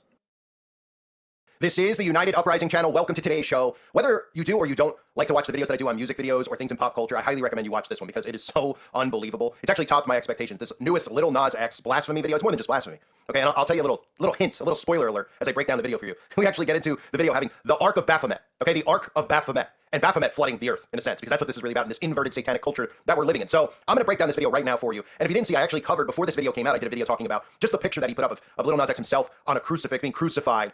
Okay, and people out there weren't even in an uproar about that. I didn't even know that a music video was to come. I thought it was just going to be one of those songs that comes out where they have a picture and they just play the song. But we got a music video here, and this could be his most blasphemous. In my opinion, it's one of the most wicked videos I've seen in a long time, maybe the most ever. So let's break down the entire video. So let me just give you the whole step-by-step here. I go over to see, after actually covering it, knowing that the single was going to drop, to see what the lyrics were of the song, but I'm not even going to get into the lyrics of the song. I go over and I see on his page, let's start with this. Lil Nas X's, I don't know if this is new or not, but this is how in our faces this stuff is. Lil Nas X's avatar, right? So that's like his channel logo. You know how mine is the pyramid burning with a pitchfork, or in this case, a knife going through it. For people out there that are new to it, who are like, why do you use the symbol? It's destroying the symbol, it's burning, crying, getting, literally has a knife through the eyeball. So, that's what my avatar logo means. But Lil Nas X, not even putting his face out there so people know it's his channel. He puts an eyeball as his logo. It's only because he's a failed optometrist. He loves eyes, just like all of these wicked people in Hollywood. They just are fascinated with eyeballs. Right? They have eyeball fetishes, but not in the way, like looking at someone saying, wow, they're really beautiful. I just love one eye. Just one. Of course, that's the all-seeing eye of Lucifer. They tell you these things through signs and symbols. They constantly reveal themselves. So Lil Nas X, J. Christ is the name of the songs I covered. And of course, the video starts off with a staircase. This is their Freemasonic staircase. Of course, Christians will see in the back, it's a staircase to heaven. It's staring to heaven, right? Well, wait till you see the actual gate that they're climbing up to, or should I say the Tower of Babel. But it starts with that. You see the staircase, and then he depicts what are supposed to be celebrities. For anyone that wasn't able to figure that, that's pretty obvious. All of these wicked celebrities who are self-righteous on this earth, all heading up the ladder. From Kanye West, it's supposed to be Kanye,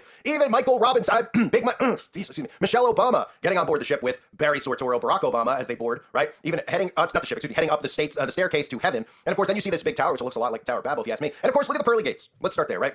As they're up the pearly gates, what is that? You see that? That's Baphomet, okay? This is a symbol of Baphomet. That's what that symbol is. You see the horns, and it goes down to the ears, and then that's the Baphomet. So heading to heaven, really Baphomet's heaven. And what do we see up there? Well, we see Lil Nas X, of course, with his long fingernails, because this is your modern male, ladies out there. I feel awful for the women out there. This is your modern day male. He has the Baphomet tattoo right on his palm. He has the word sexy on it. This is sexy. Oh, man. But anyway, not only that, of course, as you see some of the celebrities I pointed out earlier, you got Michael Jackson is walking around in this version of heaven, which is obviously clearly an inversion of heaven, because none of these people would get there. By the way, you don't get there even if you're a nice person. Specifically, you ain't getting there if you're a celebrity, because we all know they worship the devil. But they put Michael Jackson in there as well. So all these creeps are up in heaven. And then they show you what's going on down in hell. And Lil Nas X is down in hell. What's Lil Nas X doing? Well, he's cooking. He's cooking a meal, obviously, for all his fellow demons down there. What's he cooking? Oh, no big deal. It's just the flesh of human beings. No big deal. It just looks like a bunch of arms and legs. And, that's, it's just normal. They show us this stuff all the time, right? I mean, I just covered this and got a strike for bullying Doja Cat, right? And she was cooking up some human flesh as well. Because they're always cooking up human flesh, because that's what they feast off of. So in hell, of course, we have the burning of humans, the eating of humans. Why wouldn't we? Then we got Lil Nas playing some type of basketball. It's like a Roman Coliseum theme with Lucifer, right? He's going one-on-one with Lucifer. And Lucifer and him are standing there. We see his shoes. And of course, these are the shoes that I covered over the years. The Lil Nas X's shoes, if you're not familiar, have the pentagram, have the Baphomet symbol on it. I don't know if this is his new actual logo. It wouldn't surprise me. People would be so stupid. They'd be like, that doesn't mean Baphomet, it means Lil Nas X. I mean, at this point, the people will believe whatever they hear, and they will defend their false idols to the death. So you'll see Luke 10:18 on there, the verse from the Bible that talks about Lucifer falling from heaven. The specific verse is I saw Satan fall like lightning from heaven. That's the first way we see these celebrities and these musicians specifically using lightning bolts in their logos. So he's wearing that. Then we got Lil Nas X crucified upside down. So now we start heading towards the massive blasphemy. So, crucified upside down. Of course, we know Peter was crucified upside down. The inversion of the cross. So they're mocking you right to your face, also wearing the crown of thorns. Then he's depicted upright and everybody's screaming as if he's the Messiah and the Christ, which is exactly what these false idols believe that they are. And of course, there'll be Christians who say, I don't worship Lil Nas X. And I've already gotten comments, and I've seen people commenting that they know Christians who have said exactly what I've said in my videos about how Christians will say, who are you to judge? That's what they always like to say, right? Even though they don't know, a tree, you'll know a tree by its fruits. They don't know those verses because they offend the idols, because they love the idols. And then they say, I don't worship these idols. Of course they do. So mocking the crucifixion right in front of us. Of course, if this was any other faith or depiction of any other religious figure, and of course Christ isn't a religious figure, he's the King of Kings, he is the only true God. But if there was anyone else, it would be canceled, it would be blasted all over the place. The only thing, only religion you could suppose, the only thing you can mock when it comes to religion is Christianity. That's the only thing. It's not cancelable. Nobody goes in uproar about it. That's because this is a war between God and the devil and all these other deities or demons that these people end up worshiping, like Buddha, etc. So they cut to him just wearing some of his demonic garb, referencing the Met Gala, which I've covered over the years. And the next part is where it's really important to note. Okay, so this shows you also how fake the news is. Okay, so this video came out on 1:11 midnight, sometime around there. So it came out right now as you're watching this, right? So you have a woman sitting on the sofa watching the propaganda news. What do you see on the TV? Global flood warning, which is about to get into the whole thing with the Ark of Baphomet. But take note here, the global flood warning, right? Look at the picture on the screen. Does this picture look familiar? Okay, this music video just came out. This picture is from the mainstream media, specifically on the cover of CNN. Luckily, I had a screenshot grab because I was going to do a video about it, but I never got around to it because there's so much content to do, I don't have time. But this is a headline from CNN. More monster waves to slam California coast. Powerful storms in the Pacific are driving towering waves into the coastline, triggering flooding and pushing significant risk to people and structures. And of course, they're talking about this like, comparing it to global warming. So they have that right there, global flood warning with their global warming, propaganda that they have to put in there. But how about the photo? How about the photo? Do you know how long it takes to make an actual music video? There's YouTubers who make videos. It takes them like 2 weeks to edit a video, etc. It takes them a while. I'm not saying it takes me 2 weeks, but YouTubers who have like real production quality videos, etc. A music video takes a long time to make. They don't make movies and music videos in a week. This came out 2 weeks ago, not even. It was 2 weeks ago this past weekend. So it was probably about 12 days ago that article that I just showed you was out there. That's the same exact photograph on the screen from that CNN article. Are you going to tell me that they went back in and they re-edited just because they wanted that specific picture and then somebody was watching that in real time at home was like, oh my goodness, that picture is so crazy. Let's go back and re-edit the entire video because the video was done. It was in the can, okay? They don't finish the video and they go, we're going to release it in a couple days. There's a whole process behind it. They got to go through it. They got to re-edit it, re-look at it, make sure, and then they have to have announce dates, all this other stuff, right, that goes into the process. So they clearly, so what I'm telling you is that this photo is a staged photo. Clearly, it's a staged photo. It's something that they produced in a Hollywood studio, right? Produced in a Hollywood studio. All these people, and it does look fake. I mean, that's what I was going to do the video on. Now, we know they could do these things very easily, specifically on the coast. We know HARP and stuff, they can create weather modification, but they could really create these types of things, these mini, like tsunamis that'll flood the coast. All they can do is do a shock out, a couple hundred yards out into the ocean, not even that far out. So they can do those things, so there's no doubt about that. But this looks like a stage photo, right? All these people are just running, sprinting as the waves are behind them. And that's the exact photo that Lil Nas used in the video. So it clearly shows you it's a stage photo, that these pictures are taken well in advance. They're made in a Hollywood studio. That's what this tells us, right? Look at them side by side. It's a headline on CNN 2 weeks ago, and it's in a music video. What did he was just like, oh, I had this whole idea for a script about Baphomet's Ark, and then I saw this news clip. I mean, there's no time for them to do this. 2 weeks ago. So this is a pre-planned photograph. Doesn't surprise any of us. We're obviously awake. So then we go into this, right? We go into him depicting, he's depicting Noah leading all the animals onto the boat. You can see the logo onto the boat because they're saying another flood is coming. Now this is about blasphemous in so many different ways, right? After that, obviously God promised to never flood the earth again. Now many times over, I've been up at night wishing that God would break that promise. I think a lot of us have thought that, right? Maybe God, do you mind flooding the earth one more time of all this wickedness? I mean, maybe some of us would even be willing to be in that flood just to get this,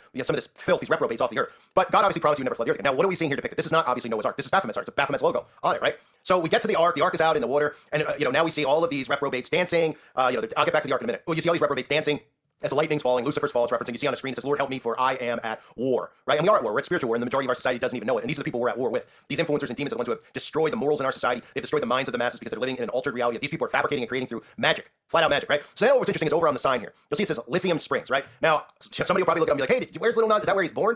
Right? Because he's born in Lithia, Georgia. So it's nothing to do with that, right? Lithium Springs. You say to yourself, okay, lithium springs. Well, we know lithium. There's two meanings in my opinion of this. You have lithium batteries, which the whole earth is going to run on. The enslaved system will run on lithium.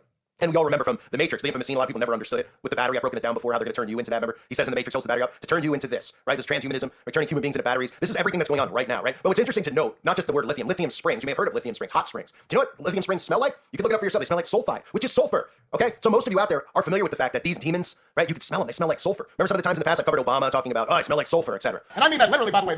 I was reading the other day, there's a guy on the radio who apparently Trump's on his show frequently. He said, me and Hillary are demons. Said we smell like sulfur. Ain't that something? Now, I mean, come on, people. Democracy does not work if you just say stuff like that. And apparently there are people who believe that stuff. Right? Well, the demons, these things, these non-human entities smell like sulfur, okay? So there's a reference there to sulfur. And of course, you can look at Lil Nas X and know Lil Nas X is likely a demon walking the earth. So then we go back to the ship, right?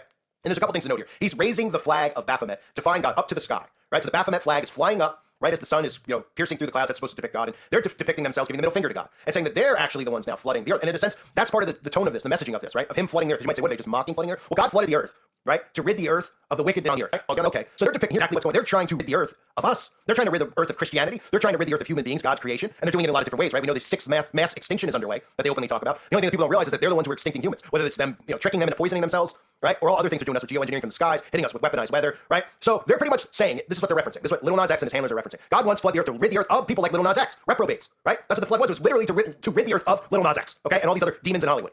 And, not just them, but all the people who are behaving as in the days of Noah, right? And they're doing it out in the open now. So God rid the earth of those things, and now those things are back. And they're saying, we're going to rid the earth, the Baphomet Ark, we're going to rid the earth of your creation, of your people. And it goes on to say at the end, they have the audacity to mock the Bible. Because, of course, all it takes, when we talk about how easy it is to deceive Christians, all it takes, literally, is for one of these Satanists to put up a verse from the Bible. And they're like, oh, they put up a verse from the Bible, so they must be Christian, right? They don't realize that they read the Bible, and they invert the Bible. So Little Nas X puts up 2 Corinthians chapter 5, verse 17. Therefore, if anyone is in Christ, he is a new creation. The old has passed away. Behold, the new has come, right? And it's a mockery of Scripture. He's not sitting here going, oh, anyone is Christ is a new creation. They're talking about ridding the earth of God's creation. And they're the new creation because these are a new hybrid race of human beings, that their genetic codes are being altered. And a lot of people out there's genetic codes are already altered and they don't even realize it, right? So it's a new creation. So they put this out there. And how many Christians actually see this and they're like, Little Nas X even put a Bible verse in there. I guarantee there'll be some that are like, Mr. United Uprising, you didn't put a Bible verse. I do. I don't do it. I do it when I feel led to do it in my videos. But anyway, that's all it takes to trick these Christians, is to put a verse in. And they'll go, he's a Christian, right? They ignore all this stuff about wolves and sheep's clothing. They ignore all the verses that there'll be those who say they know me and do not, right? And this couldn't be more disrespectful or blasphemous to a Christian. And there's literally Christians who will defend it because they're, this ties into the Communist Manifesto of how they weaken down people. They've obviously weakened down Christians through what I've talked about them as the evangelical movement. It was designed to weaken Christians, not only to create a stereotype of Christians. You're supposed to be cookie cutter. You're supposed to sound a certain way. How many people have you heard who rip into me? Like, he doesn't sound Christian. Oh, I didn't know that there was a way you're supposed to sound. Oh, that would be mind control. Oh, because I don't sound like the guys on TV in a suit, right? Last I checked, I didn't see Peter wearing a suit. Did you? Did you see any of the disciples wearing suits? Oh, well, suits didn't exist. Oh, okay. And I didn't read scripture where they were walking around giving everyone hugs and singing Kumbaya. Last I checked, John the Baptist wasn't too thrilled about what was going on. And neither were the disciples. But in modern day Christianity, they want you to look towards a certain Christianity because that Christianity will hurt you. People like me, and I don't claim to be a church or a pastor or anything like that. I'm just a guy who loves God, who follows our King of Kings, who is saved by the blood of Jesus Christ, who repents daily, like every Christian should do. That's who I am. Okay? Just a guy recording videos, having trouble getting them uploaded because I'm not allowed to speak. Okay? But I'm not going to sit here and sound the way that they tell me to sound. They want you to sound a certain way. They want you to act a certain way because they know for lots of reasons it waters down the church. It makes Christians, feel more comfortable going to lukewarm Christianity. It doesn't mean everyone who speaks softly isn't a real Christian. I'm not saying that, okay? What I'm saying is that they created a shell in people's minds of what the church is supposed to sound like. And all churches would say, oh, well, Little Nas X is saved because he says he's saved. And they see this video and they're like, well, it's just art, right? And they go on and on and on. They defend these people. These are the people responsible for everything wrong in the world. Everyone looks at just the politicians. These are the ones who are molding the minds of the youth out there with their poison that they put out on a daily basis. So Little Nas X can get away with this stuff, of course, because you're allowed to mock God. You're allowed to make a Baphomet Ark. You're allowed to say, we're going to flood the earth again, but we're going to do it our way. We're going to use HARP to flood the earth. We're going to use weather modification to flood the earth and then rid the earth. Think about some of the stuff I've been saying about, herding people into honeypots, right? Well, if you get all Christian conservatives in specific states and you hit it with HARP, could flood them out, couldn't you? Kill them off with a big flood, right? Then you could blame God and say, well, God promised not to flood the earth again. I mean, all sorts of things they could do here. These things are wicked things. They're not human. They walk among us. And it's bullying. So I have to be careful what I say. I mean, it's already hurt all the work that I've done, how much they've taken my work away, taken channels away. I see people tweeting and saying, like, where's that guy? Oh, they got to him or they got rid of him, or, and that's how they're defeating me, is by that. So I'm trying to work as hard as I can to get all this type of content back out to everybody out there. Because these people are cowards. The devil is a coward and so are his minions. They present themselves as bad and tough. They're weak and frail. They're weak and frail. And they want Christians to be weak and frail. People like us could steamroll over these Satanists. Okay? Their influential power only exists because the devil's given it to them and they're doing his bidding. They have no talent. Okay? They have no talent and they're frail, weak, pathetic beings. We all need to stick together as far as fighting against all the censorship and everything else they're trying to do. And I hope this channel in some way has given other people out there, I don't want to be or say something like inspiration, but I hope it's giving people out there a backbone. A backbone so that they're not afraid to fight back. They're not afraid to get censored and keep fighting. And when they say they're going to cancel you, just go, that's not possible. I'll just keep coming back. Exactly. That's what we all should be doing. So just to recap here. Little Nas X with his all-seeing eye logo now, he goes on as to invite all the wicked, telling us all the wicked are heading to heaven. Kanye, the Sortoro family, Obama's, Michael Jackson, the gates of heaven supposedly have the Baphomet, which tells you it's inverted. Down in hell, he goes to cook up some humans and play one-on-one in basketball with Lucifer as he's on an upside-down cross. As they show us the image of the global flood warning that was right off of Warning, which was right off of CNN, the photograph from CNN 2 weeks ago. You're going to tell me? You're going to sit here, you're going to tell me that this isn't staged? You're going to say that they went in and edited it, that they saw that clip and like, it's so perfect, let's go in and read it. Oh, absolutely. It's staged. The news is staged, just like the music videos. It's scripted, right? And then, of course, we have his ark, the Ark of Baphomet, flooding the earth again as they put scripture in mocking all Christians. Unbelievable. One of the most ridiculous videos I've ever seen. I thank everybody for being here. I hope you're all doing well. God bless all of you, as always, and your families. This is a call for an uprising. Welcome to today's show. I've been covering the DMLAs and some of the other youth organizations that are affiliated with Freemasonry, really affiliated with the occult because that's what Freemasonry is. And I've been doing it because ever since that event that occurred in Florida, I knew that a lot of people out there would be confused about how kids can be on board with this stuff, even those who had heard of Freemasons and the controlling, the power that they have, even though they're more bottom of the pyramid, depending on, where they grow inside of Masonry, what right they go down and then where they go from there. But I wanted to explain it because I wanted people to know that it's very easy for teens to be in on it because they've been recruiting them. Now, Walt Disney is in the DMLA Hall of Fame. Yes, they have a Hall of Fame, believe it or not. A Hall of Shame, of course, is what it's more like. But Walt Disney, and this isn't breaking news, a lot of people have done videos on this. This information's been out for a while, but I want to connect the dots for you with Disney, with Walt Disney, and with what DMLA really is. I want to break it down as simply put as I can for those of you who aren't aware. Now, DMLA, okay, and I'm laughing because it's so in our faces and obvious that I don't understand how people don't see it, but it's named after Jacques de Molay, okay? He was the Grand Master of the Knights Templar, okay? He was also somebody who was burned alive. The de Molays, this Masonic group, was named after this guy who was burned alive. Now, of course, they like to say, oh, they were wrong. He was wrongfully accused and all this stuff. They twist some, history itself is fake and full of lies anyway. But they love to twist these stories. It's laughable, right? He was burned at the stake for no reason because crazy Christians or crazy people were saying that they were worshiping the Baphomet. And indeed, the Knights Templar were worshiping the Baphomet. Indeed, the Masons do. These people are all Satanists. It's a common theme. They also were practicing homosexuality and other things that are pretty alarming. And of course, they were practicing witchcraft. So I'm sure the people that burned him at the stake just decided to make it up and they just wanted to burn him alive for no reason whatsoever. But this is the way the world used to be. See, this is what happened to occultists. Okay, people didn't allow it to go on, and if it did, this was the consequence. This is what people did. Now, you can't even call them out on it, or they'll take your speech away. You can't even show people, but they can show themselves, and that's exactly what they're doing. So now that you understand where the name comes from, right? DeMolay. The fact that they're honoring someone who was burned alive, who worshipped the Baphomet, who was involved in homosexual orgies and all sorts of perversion and magic, shows you exactly what the organization is about, right? Then you get the connection with our pal Walt Disney, who just happens to be the most influential person on children that's probably ever lived, being that every kid watches Disney, every kid's parents watched Disney, and every parents these days who are in the Matrix are raising their kids on Disney, which means they're raising them on magic, sorcery, and witchcraft. And this all comes from the teachings of Freemasonry, from the Kabbalah, from Jewish mysticism, from black magic, from the occult. Okay, there's all different forms of magic and sorcery that they practice. The bottom line is it's just a pile of filth, and all these people are a bunch of scumbags. That's the bottom line. Disney himself was the 107th member of the original mother chapter of DeMolay in Kansas City. His fellow members fondly recalled him as a hardworking man and someone who was creative. Disney was proud of his participation in DeMolay. In fact, he sported a DeMolay ring until the 1940s. Disney's pride in DeMolay remained with him his entire life. He attributed his life and business success as a direct involvement with the organization. Back in '63, the religious writer Roland Gammon communicated with 55 famous American personalities across the world. He asked them the same question: what is your faith and what part has it played in this achievement? Walt submitted a composition entitled Deeds Rather Than Words. Right? Because remember, these people believe in their deeds. So they can do all this bad crap. They can kill, they can pillage, rape. But hey, if they do some good deeds, they convince themselves they're doing good deeds. That's what their duality that they believe in is all about. Their good deeds outweigh their bad deeds and all this crap. So Disney, Disney here has access to all these children, to all their brains, not to mention these orders that, you don't think for one second that Justin Timberlake and some of these kids who came through Mickey Mouse Club weren't raised through, DeMolay and Job's Daughters. Of course they were. They even openly, if you search, you can find that Disney has their own DeMolay, kids foundation, DeMolay's a kids football team and stuff. There's videos on YouTube. It's just like it's out in the open, right? So Disney, of course, somebody who has all this influence over kids, DeMolay himself, DeMolay Hall of Famer, right? And then put one and one together with how, I feel like an idiot saying DeMolay Hall of Famer. I mean, give me a break, really? People getting Hall of Fames. I mean, DeMolay, we got Wrestling Hall of Fames for people that fake fight. I mean, what's next? Really? Jeez. They got a Plumbers Hall of Fame, which I actually would respect more than any of this stuff, because plumbers actually do work. But anyway, I'm going off topic. But look here. Look here at some of these other famous DeMolays, right? And you'll find something funny. Of course, you'll see guys like Bill Clinton on there. And you'll see a lot of politicians and a lot of astronauts, right? Lots of them. Look at all these astronauts and politicians and actors. Must be a coincidence, right? All these people come through here and become famous, become presidents.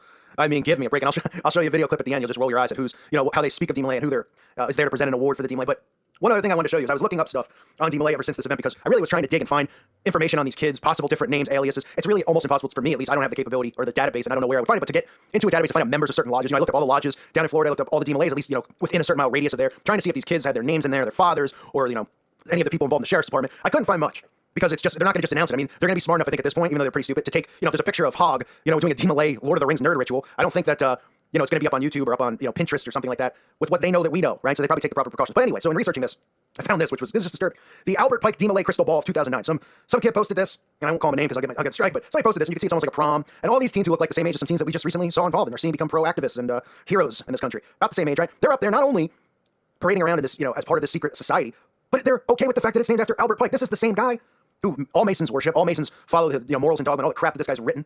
This is the same guy who openly admits to worshiping Lucifer. I mean, you can read the quotes for yourself. I put them on the screen. So they're imagine they were like, and listen, I'm trying to use an example. We all know history is tainted or something like that. But just imagine you were 12, you weren't awake, and whatever your take is on the guy, that's not the point of what I'm saying. But just imagine you were like 15, you're going to the prom, they're like, it's the Adolf Hitler prom, 2011, hey, right? Or like the Mussolini. I mean, just think about how ridiculous it is to have a prom named after a guy who openly talks about worshiping Lucifer, who openly talks about how the next world war needs to occur, how they need to cause friction between these two, openly talks about destroying Christianity. And these people just have a prom in his name, and they put it up on YouTube. I mean, it's all there for people to see, all right? So these kids, they're recruited, whether it's their parents, whether it's a friend of a friend. This is how it happens. This is how they network. This is how you get kids on board. It's not hard to think. People go, well, I mean, how could everybody be in on? How can this person? Just remember the video I did yesterday about the destruction of a certain building down there in Florida. Okay, the building was torn down. It was a building for freshmen, right?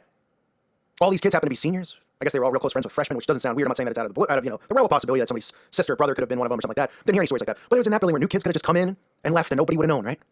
Things that make you go, But anyway, I just wanted to give you some of those things to keep in mind. That there's children out there who are learning about Pike through DeMolay, through Job's Daughters. You'll see them troll in the comment section. They're pathetic trolls. They think that by coming here and psychologically trying to say stuff to me like, you're a horrible person, I'm gonna flag your channel. Like, I give a crap. Because I could psychologically destroy these people if they really wanted to. I could care less. I love conflict. I don't care. You can come here and say something about my mother. I don't care. Doesn't matter. I'll troll you right back and I'll troll you 10 times harder. So the CIA or whoever could send in thousands of trolls. I'm not gonna go, oh man, I should shut my channel down. Oh man, my feelings are hurt. I love it. Because I know if I ever, I know verbally I could say something back and destroy their minds. So please, no thanks. But if you'd like, I'm okay with it too. So Walt Disney, a Hall of Famer in the DeMolay, I want to point that out just so you guys know how kids are influenced, where it comes from, the connections, all these people of power. What a coincidence, the list of astronauts, everyone else. And take a look at this clip on your way out and tell me if that face looks familiar. Proud 33rd degree Freemason and former president of the United States, showing his connection and his fondness of DeMolay. Give me a break. Nancy Blodgett from Mound City, Missouri. The telephone number is Judson 67000, North Box 191, Radio City Station. Well, we've been talking about the Order of DeMolay tonight. For those of you who haven't heard the story, I'm sure almost everyone in the whole world has heard about DeMolay. This is an organization that started with one boy and his 8 friends. An organization that in one man's lifetime started from that one boy to today there's nearly 3 million young men in all of the free countries of the world. The important thing in any organization, of course, is the spark plug of the organization. The person who has the brilliant idea and follows the star. I'd like to introduce the gentleman who founded DeMolay and has been its president ever since, my very good friend, Mr. Frank Lamb.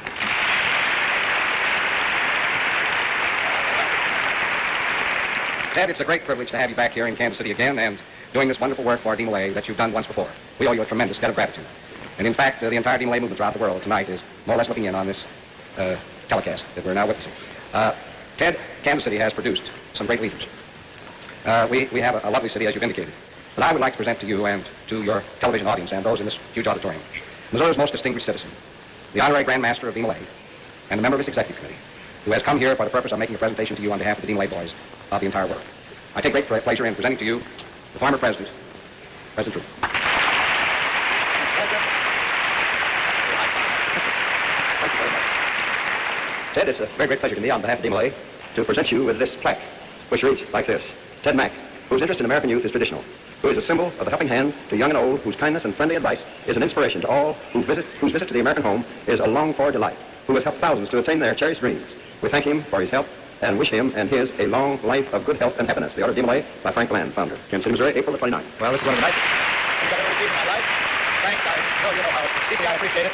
And Mr. President, may I say that this is one of the high spots in my whole life. To have you present this to me, I thank you very, very much. You made me a happy man tonight. Not the first time I've seen you. I always had a session with you when I was President of the United States. You did, sir, but we couldn't get you to play the piano. But we're not an amateur at that time. Keep up the good work. I never was an amateur, I hope, in anything but politics. Thank you so much.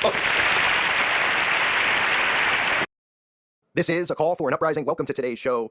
I wanted to cover this music video because it's filled with symbols. No surprise, right? But I want to keep showing people this so they can see the repetition that's being used in the music industry to brainwash the masses, to indoctrinate them with the occult, as well as to show you what frauds these false idols truly are. Now, I'm sure some of you have heard of the band Maroon 5, led by Adam Levine. Not a coincidence that this guy's career has taken off so much recently with the show The Voice. He's become a household name. Everybody seems to love this guy. And his new album with Maroon 5 is called Red Pill Blues. Now, this is obviously a mockery. As most of you know, the red pill is referencing staying in Wonderland, going down the rabbit hole. I'm sure you remember from The Matrix, the blue pill and the red pill.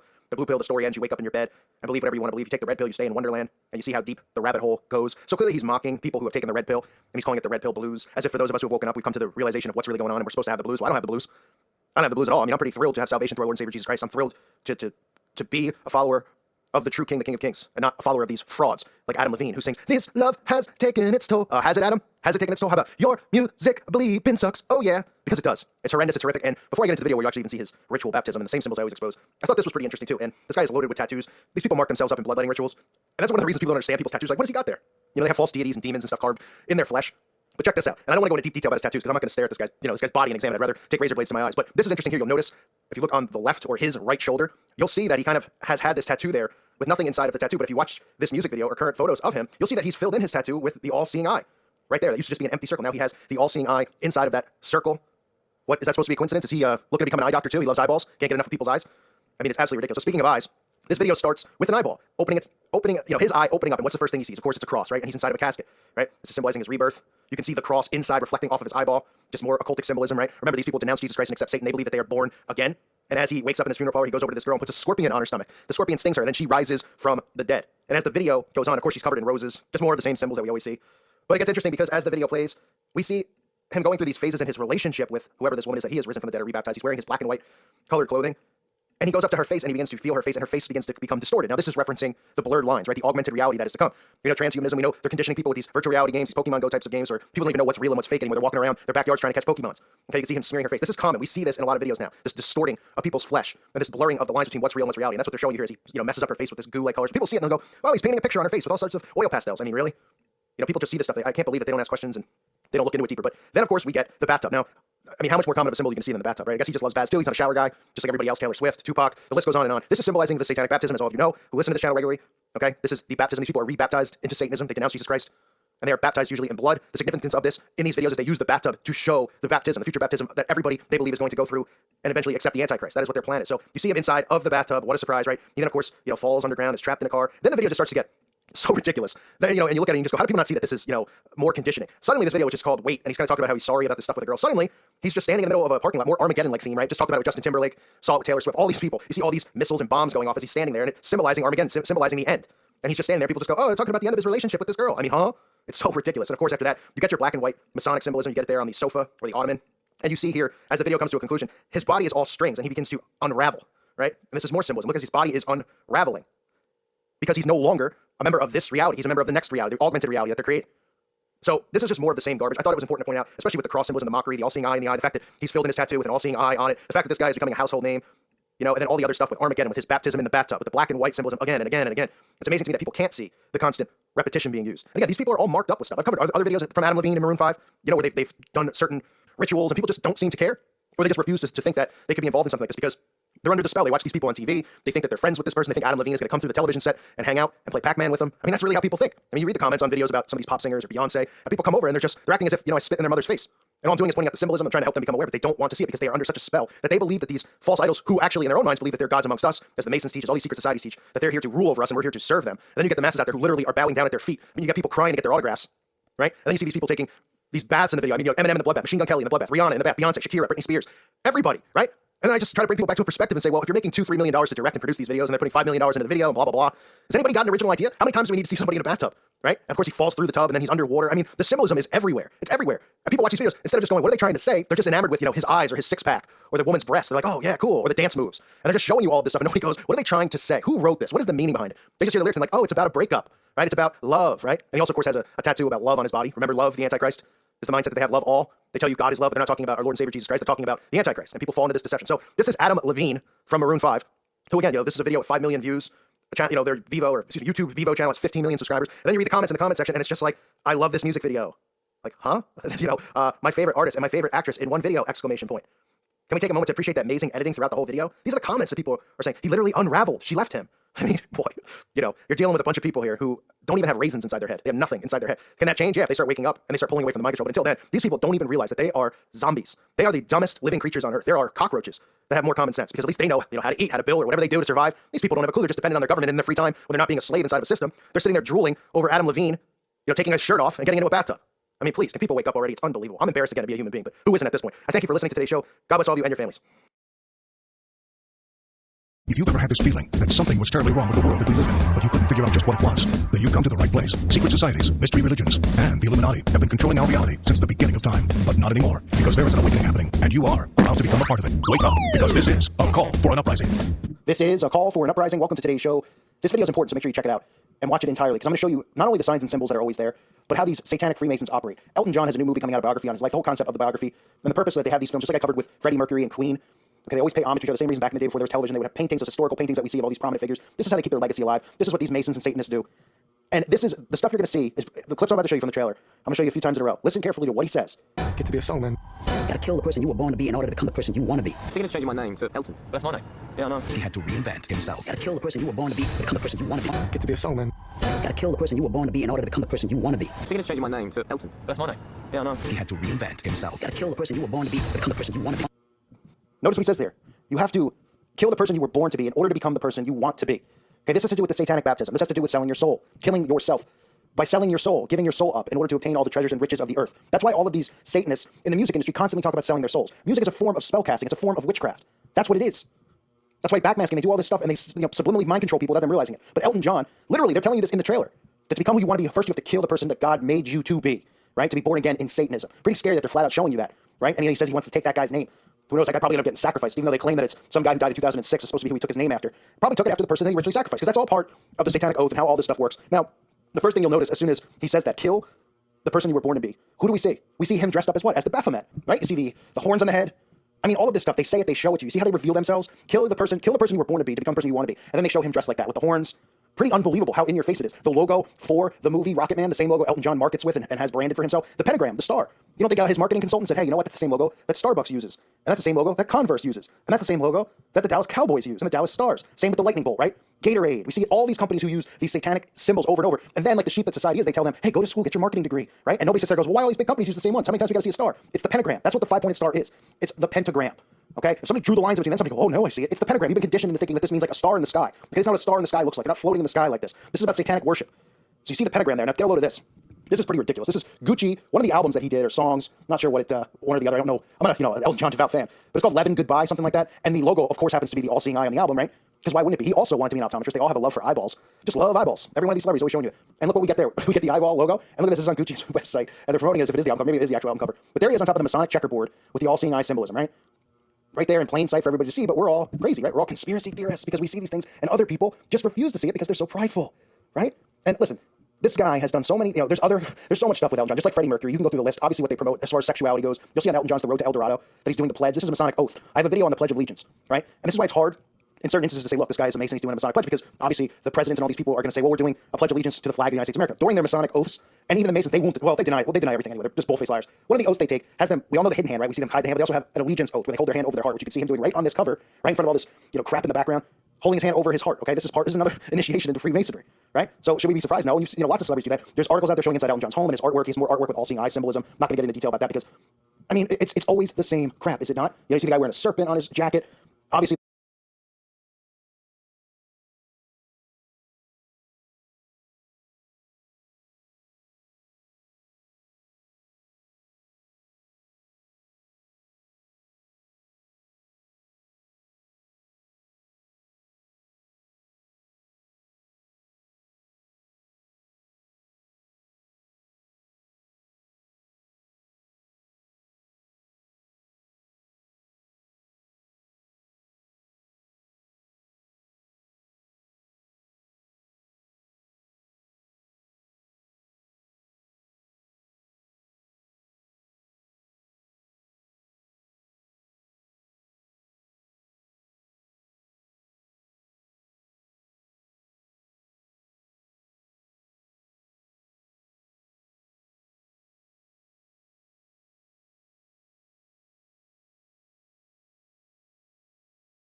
this guy had connections to Princess Diana. Wouldn't be surprised if he was involved in that ritual. I mean, who gained the most after that ritual? I mean, Candle in the Wind became like, and I know the song was already out beforehand. It was previously dedicated to someone else, but it's something to keep in mind. Obviously, the royal family and the royal bloodline connected to that as well. But he's connected to them, right? He got knighted. Isn't this guy a knight or something? Or Sir Elton John? Because he played what? Played a couple songs about Tiny Dancer. And the guy, and nobody out there goes, how do you become a Sir? How does that happen? How do you become Sir Elton John? Oh, I guess it was just because he had a good song in The Lion King and Tiny Dancer that they were like, you know what, we're gonna make him a Sir. Like, he's royalty now. Because that song in The Lion King couldn't live without it. Everyone's like, yeah, agreed. All say aye. And then they go, all seeing eye? We all love eyes too. We all fail in optometry. You also see him doing the hand on the chin, which is another Masonic pose. You'll see them doing on magazine covers. Okay, all of this stuff is carefully done and crafted, but it's also right in front of you. It's just your brain has been trained to pick up on these things and see it that way. Your brain has been trained to shut off, almost like a victim of trauma-based mind control, and watch these shows in an alpha state, delta, a sleeping state. I just call it a sleeping state. And you're not seeing